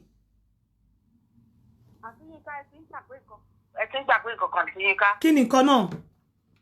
Ẹ ti gbàgbé láti fi pé the moment you are here, the man need to be ready and now realize pé he has a wife. ẹjọ́ ẹ bá wa fìyẹn ṣe ipe kíni the moment tó jẹ́ pé òun jẹ́ ti bọ̀bọ̀ kan bóyá ó tún ẹ fẹ́ ni òun wá realize pé bóyá in 1 week àbí 2 weeks àbí 1 month 1 year wá realize pé ó mà níyàwó ẹjọ́ ẹ bá wa ṣàlàyé bá wa tún sọ fún wọn. nǹkan tó ṣẹlẹ̀ pé the moment tó bá ń date ọkùnrin tí ọkùnrin yẹn ò fẹ́ nu ara ẹ̀ sọ fún ẹ pé òun níyàwó tó jẹ́ pé wọ́n lọ find out ó yẹ kó mọ̀ pé pàṣán tí wọ́n fi na ìyálé ó ń bọ̀ wá na ìwọ náà tó bá fẹ́. Jọ́pọ̀ yẹ kó jáwọ́ at that moment ní àǹtí mi. Bẹ́ẹ̀ni, no, ó depend ẹni sùúrù ó lè jáwọ́ ó dẹ̀ lè má jáwọ́ ó lè jáwọ́ tó bá ń fẹ́ serious relationship. That kind of man is not the best man for you because ẹni tó parọ́ fún ẹ pé òun ò níyàwó nígbà ó bá fẹ́ wọ náà ó máa padà lọ parọ́ fẹ́ lòmíì nípa ẹ̀. Bẹ́ẹ̀ tó bá jẹ́ pé ẹ kò fẹ́ dóra yín platonic relationship ni tó mọ̀ pé kò lọ anywhere ó lè máa enjoy ara ẹ lọ. Bẹ́ẹ̀ yí pé irú èèyàn pé ó fẹ́ fẹ́rú èèyàn yẹn ẹni tó bá ti wá parọ́ fún ẹ tó níyàwó ńlé tó dẹ̀ parọ́ fún ẹ pé òun ò níyàwó tó bá fẹ́ nígbà tí wọn náà bá tó bẹ́ẹ̀ yẹn wọ́n á parọ́ tiẹ̀ náà. Mi ìfẹ́ gbé any call, I'm not picking any call, please leave me alone. You know, á parọ́ fún ẹ ọkùnrin bá níyàwó ńlé tó bá ti máa gbé kíní padà sí play mo gbé kọ̀ọ̀kan mo pick any call mo don't call me again please.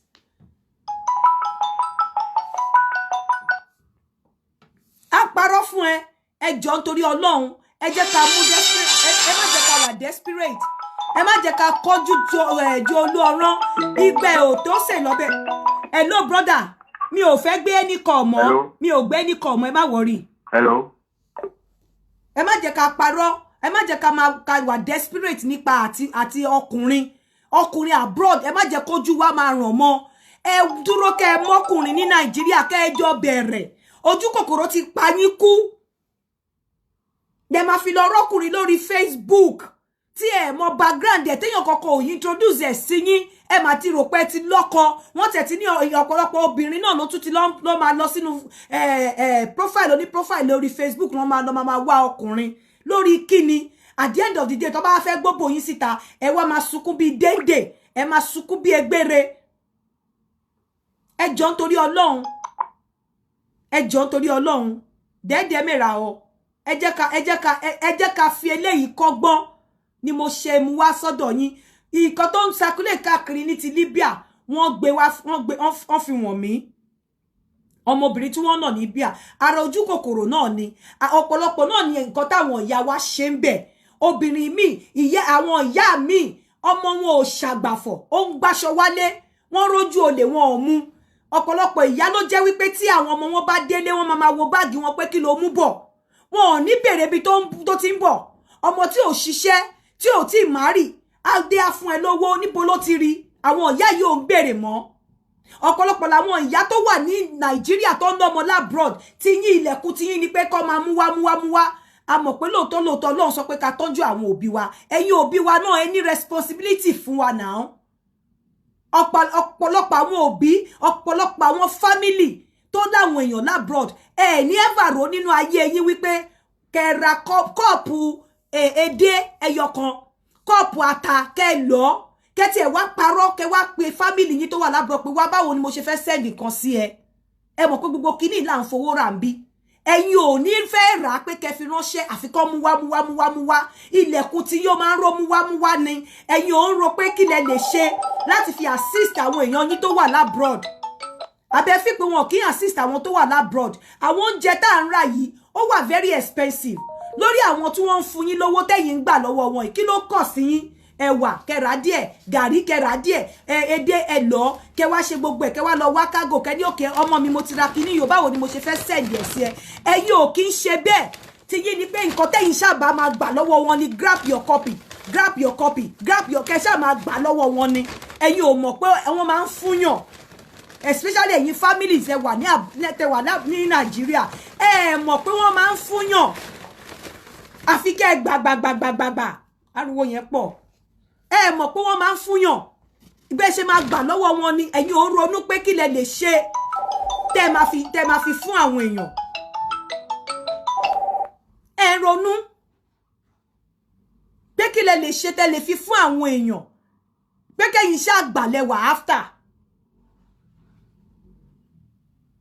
lẹ́wà after ọ̀pọ̀lọpọ̀ yín ìwà yín ẹ ti fi ti àwọn ọmọbìnrin yín lọ sí Oman Arab country lọ ṣọmọ ọ̀dọ̀ ẹ ní fi wọ́n lọ́kàn balẹ̀ owó tí ò sí lẹ máa béèrè lọ́wọ́ wọn nítorí ẹ̀ náà ṣe lọ ń wọ́kọ̀ Facebook ń wọ́kọ̀ olówó wọn ò fẹ́ bọ́kùnrin bẹ̀rẹ̀ láti bẹ̀rẹ̀ òun náà ṣe treat wọn yàmàyàmà tó ń fi wọ́n ṣòwò tó ń fi wọ́n ṣe oríṣiríṣi ẹ̀yin òbí please ẹ̀yin òbí please ètẹ́yìn gan dá òun ló pọ̀ jù múwá ni anyway òní ò kí n ṣe ọjọ́ ọ̀rọ̀ àwọn òbí ẹnu mi ò gbà láti sọ fún wọn pé a máa advice wọn ni a ní bá wọn wí àwọn families náà wà back home tí yín ni wípé kẹṣà gbà lọ́wọ́ àwọn èèyàn yín tó wà labroad but ẹ̀yin ò kí ń ronú nǹkan tẹ́ lè ṣe fún wọn àwọn nǹkan kéékèèké tí ẹ kà kún ó go long way láti help wọn bí irú pé kí ẹ ra bí èdè kẹ lọ ata kẹ lọ àpọ̀n kẹ lọ kẹ kó gbogbo ẹ̀ kẹ wá kágò á jẹ́ kórí wọn wú but ẹ̀yin á dúró ẹgbẹ́nu kalẹ̀ kó máa send owó sí yín ẹ̀yin ò tiẹ̀ ní rò pé báwo lẹ ṣe lè assist wọn please èyí ni mo mú wá fún yín lálẹ́ yìí kò yẹ kí n jáde lálẹ́ bọ̀ ọ̀rọ̀ yẹn ká mi lára ẹ jọ̀ọ́ tá bá rí àwọn tí wọ́n máa anyway after this show I'm going to talk to some people about tracking that number the account detail but awareness mo wá create fẹ́yìn obìnrin lálẹ́ yìí ẹ jọ̀ọ́ nítorí Ọlọ́run ẹ jẹ́ kí iyán wá di àtúgún kí ọbẹ̀ wá di àtúnṣe ẹ má sọ òbò di mẹ́ta 10 kọ́bọ̀ lórí internet ẹ jọ̀ọ́ nítorí Ọlọ́run ẹ má sọ òbò di mẹ́ta 10 kọ́bọ̀ lórí internet gbogbo nǹkan tó bá ń dán kọ́ ni wúrà gbogbo àwọn tó wà labroad kọ́ ni wọ́n ní lárí ọ̀pọ̀lọpọ̀ àwọn ọkùnrin tó wà labroad obìnrin ni wọ́n fi ń gbéra ọ̀pọ̀lọpọ̀ àwọn obìnrin ni wọ́n fi ń gbéra ọ̀pọ̀lọpọ̀ àwọn ọkùnrin tó wà labroad wọn ò lè dá owó ilé san torí owó ilé tí mò ń sọ nínú ilé mi owó ilé ti pọ̀ jù so nígbà mi wọ́n máa ń fẹ́ káwọn méjì jọ wà pọ̀ má rí ọkùnrin ní Nàìjíríà kó fi ipò ti rọ́kùnrin do ní time tó bá máa do kó dẹ̀ palẹ̀ mọ́ òbu ẹ kó dẹ̀ máa expect ẹ̀ pé njọ́ mi tó bá tún wà tún rí do má fi ipò máa fẹ́ o má fi ipò máa fẹ́ o àwọn ọkùnrin àwọn ọkùnrin ò lélẹ̀ bẹ́ẹ̀ yẹn nílùú yẹn especially èyí tó bá rí fẹ́ kó mọ̀ pé kò dáa ni kò jẹ́ bó ṣe jẹ́ a máa ríra o láyé àti àlàáfíà lórí matchmaking lọ́la ire o ó dàbọ̀ ẹ má bínú ìfẹ́ gbé ní kọ̀ mọ́ ni kọ́ yẹn tí ó ti ń fọ́ mi lórí let me be sure pé kò ń ṣe ọmọ yìí ló ń pè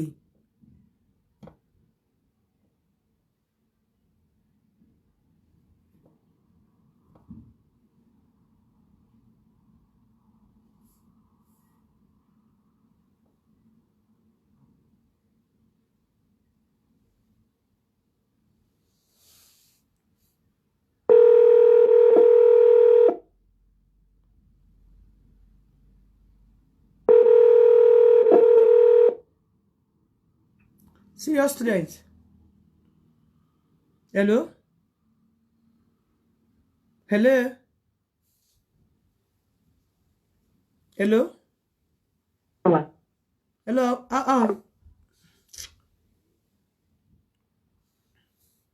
Kò jẹ́ bó.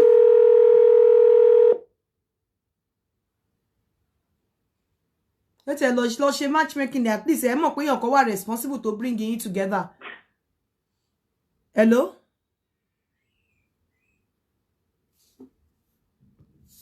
Anyway, jẹ́ kí máa fi sí ṣe àlọ.